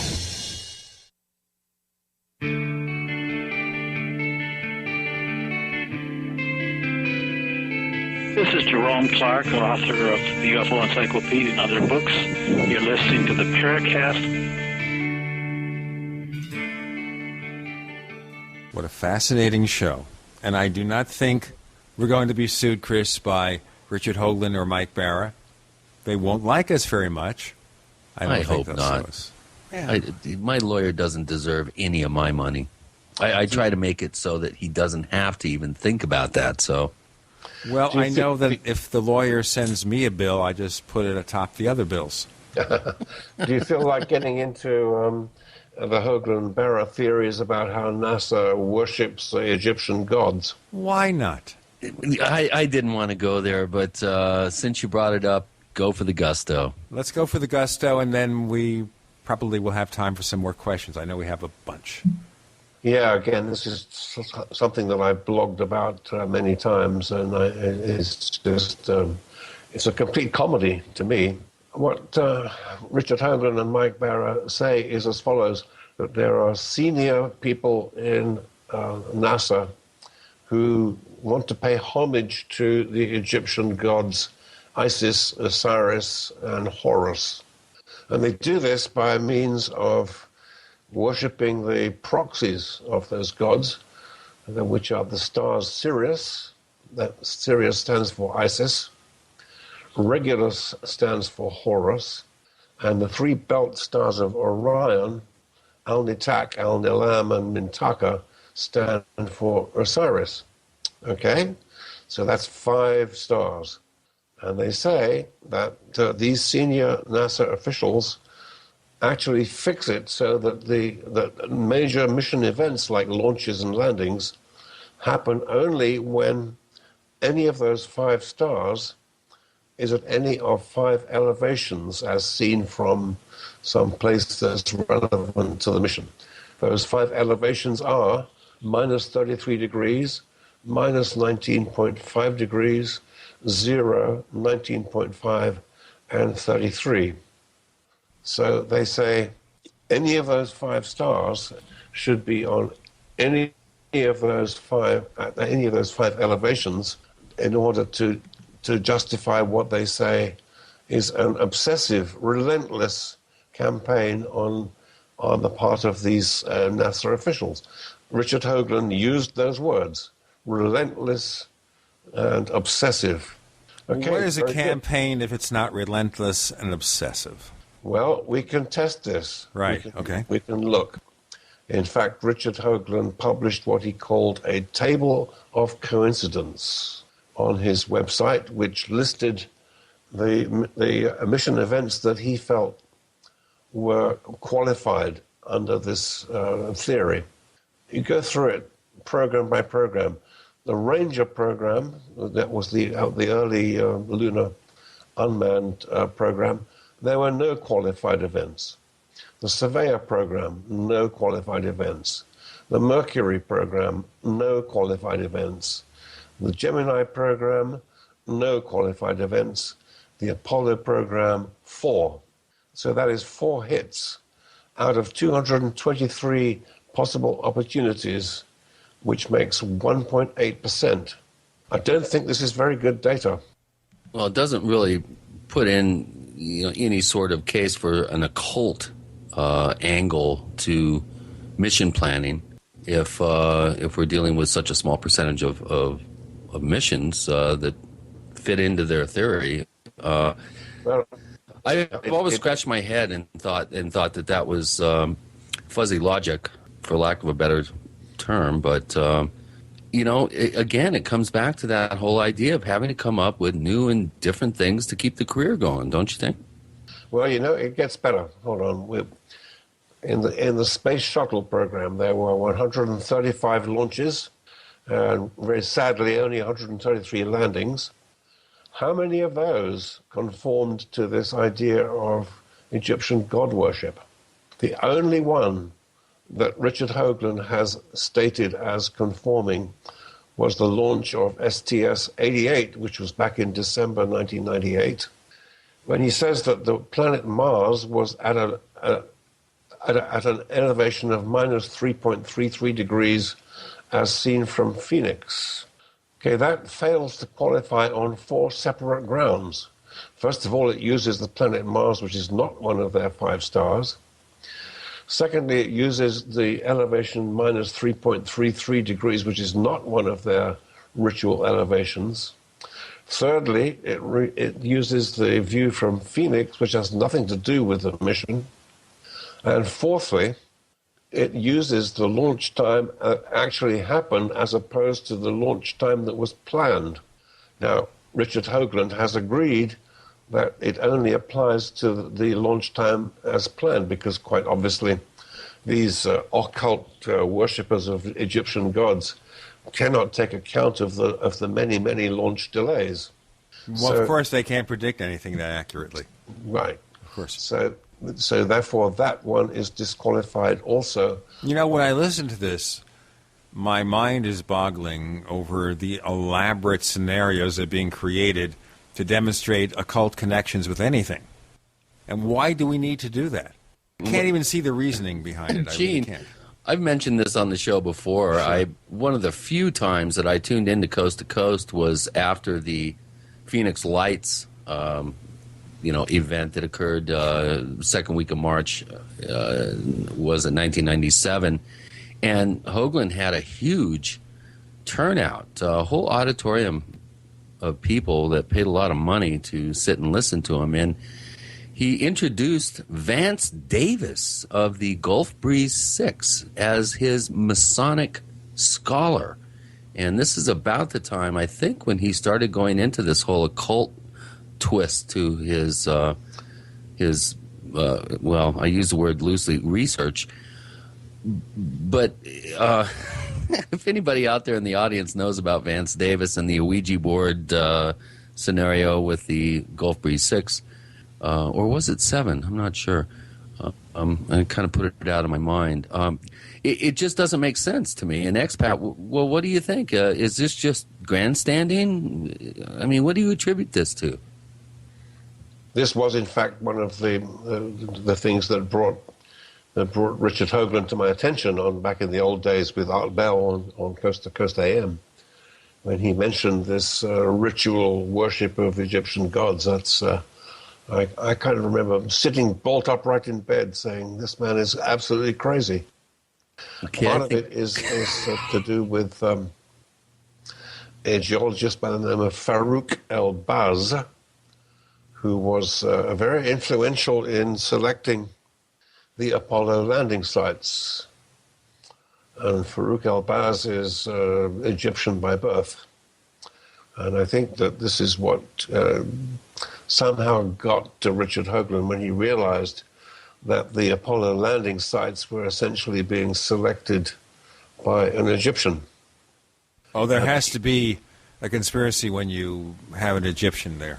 It just doesn't. You know, I also wonder here whether we hit a situation where people who like to tell tall tales, which is, of course, the positions being taken here, that they have to be bigger, badder, better every time. So every time they tell a story, it's got to be a better story because the audience is expecting something new. It's not that you just have the face on Mars and you spend the rest of your life with this face on Mars or the bridges on the moon or whatever it is.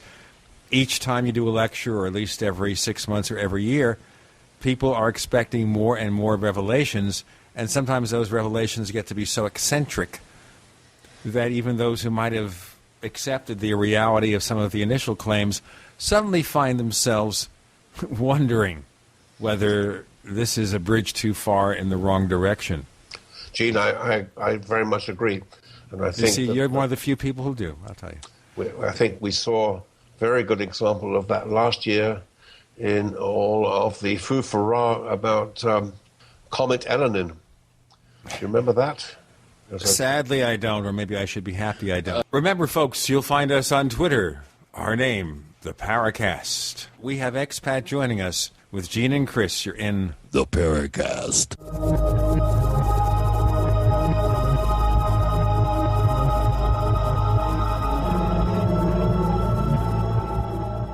America's #1 source for independent talk radio for over a decade. We are the GCN Radio Network. If you want to get your website online and you need reliable service, first-class service at the lowest possible price, there's only one place to go. Well, DreamHost has a special promotion with our show where they'll offer you unlimited disk space, unlimited bandwidth, one-click web apps such as WordPress, 24/7 support. You can save over $55. You want to know how? Go to dreamhost.com/radio, dreamhost.com/radio. Whether it's personal mail, whether it's business email, you want reliable, dependable delivery, freedom from spam, freedom from viruses. Well, Polaris Mail offers professional email hosting services for your personal or small business use. Each account uses 25 gigabytes of storage, an easy-to-use webmail interface, and full mobile sync. Sign up today for a 30-day free trial at polarismail.com, polarismail.com. Preparedness is simple when you have the right stuff. And with the looming threat of economic collapse and possible service interruption, it's time to get the best-in-class preparedness stuff at disasterstuff.com. Disasterstuff.com has been serving smart preppers for over 15 years with quality products like Berkey water filters. Disasterstuff.com is the official Berkey in-stock shipping center. And as always, free shipping on all Berkey products. Stock up on water barrels and accessories. Get Country Living or Wonder Mill grain mills, Excalibur food dehydrators, Tatler reusable canning lids, Sun oven solar cookers, EMP bags to protect sensitive electronics. And don't be without your Life Straw personal water filter, all from disasterstuff.com. Preparedness is simple with the right stuff from disasterstuff.com. Freedom through self-reliance and personal responsibility. Vote for radio. You know, right now, so many people are trying to get themselves elected. Not a day goes by I don't see a billboard or get a mailer or a flyer or receive a phone call from a politician of some sort. All politicians have something to say, so why don't they say it? That's right, say it here on the radio.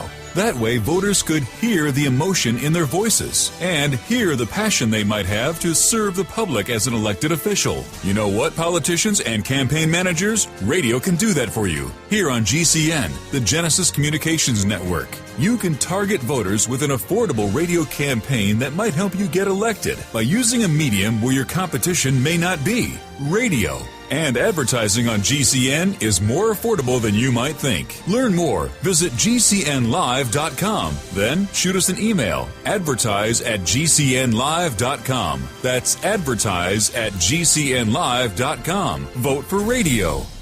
How would you like to have normal blood pressure? This is Ernesto from Illinois. I had my doctor's appointment yesterday, and I got my labs in. My HDL is 119L, and my LDL is 37L. My doctor asked what I was doing to lower it so much, so I told her about HB extract. Millions of people like Ernesto are suffering from high blood pressure, congestive heart failure, unbalanced cholesterol, irregular heartbeat, and clogged arteries. But now there's an effective, natural, 100% organic nutritional supplement for a healthy heart and circulation. Heart and Body Extract. My blood pressure has not gone past 125/80 in almost a month. Experience amazing benefits when your body gets what it needs with the assistance of Heart and Body Extract. She did a double take when she looked at my ER labs.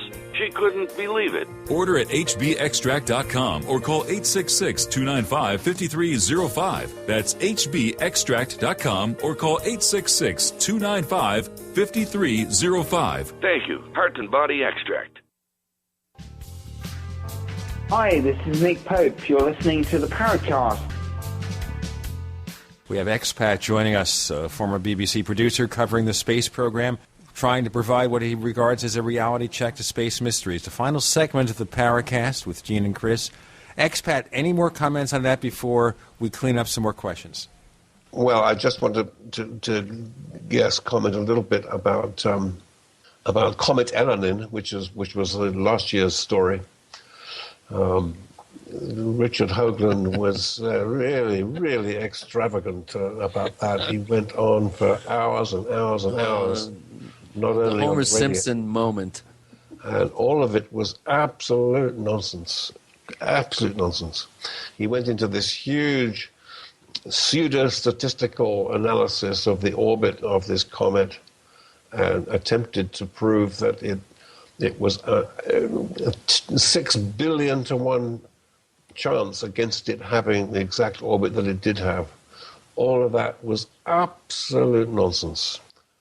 Okay. Well, it reminds me of Ed Dames innocently mentioning the companion to Hale-Bopp, and then the whole Heaven's Gate thing, just in a weird sort of, I don't know, kind of reality show nightmare sort of unfolded with all those people killing themselves so that they could go teleport to the companion to Hale-Bopp. And, man, I'll tell you, some of this stuff you really have to be careful. If you're in the public eye, there's a lot of people out there that aren't educated, that are very gullible, that believe anything they hear.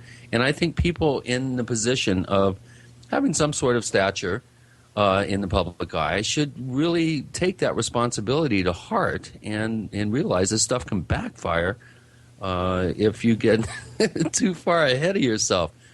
Well, this leads to a couple of interesting questions about you personally. This, again, from Baby Boy. You're semi-retired now, expat. So evidently you're working on another project, and I'm not sure what he's referring to, but he asks, is this project something that may be of interest to Paracast listeners? Yeah, I don't know where he gets that from. I'm not working on anything to do with space. I do technical authorship and technical editing. I have various clients in the high-tech business. I do documentation for them.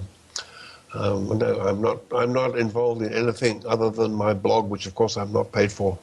What is the one thing that you hope for space, in terms of space in your lifetime, and what one thing will actually happen in the remaining years that you and me and Gene have left? It seems like we've kind of hit a bit of a dry spell, a lull, definitely with manned space flight in the United States. But, for instance, do you think the Chinese, the Indians, and other private space concerns. Of course, we know about Richard Branson. We know about Robert Bigelow and his space hotel. What do you see happening in the next couple 3 decades? Is there any hope for Earthlings to hurl themselves out into the great void? Well, my hope would be that we see a lander on Europa. Europa, the moon of Saturn, which is an icy moon, and it's been suggested that there is a possibility of some kind of life existing on Europa. At one time, Richard Hoagland himself was a bit involved in that question. It is a possibility. A lot of very good science work has been done on that, and that's something that personally I would love to see. But that's not going to be a manned mission at all. That's not possible. It's going to be unmanned.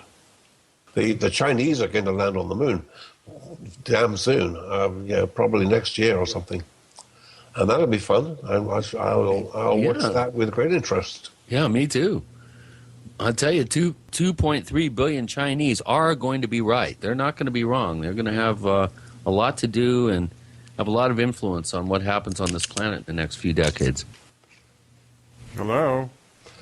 So what do you think? Is there hope for other countries getting involved in space exploration, manned or otherwise? Definitely the Chinese, definitely the Indians. I'm not sure about the Russians. They don't seem to have any money. They're in a problem even worse than we are in that regard. But who knows? They might come popping back up again. About the whole idea of the private sector taking over some of the heavy lifting for refurbishing the space station and things like that. Now, space tourism. Do you think that these are viable commercial operations with Branson's Virgin Airlines tourist flights, and of course Bigelow Aerospace planning on putting a hotel up there? Do you think these are just pipe dreams, or do you think that these are actually there's enough people that are willing to spend $250,000 or however much it's going to take to be one of those few people that have been have the resources to go into space privately? Well, it's good that you're asking this on the day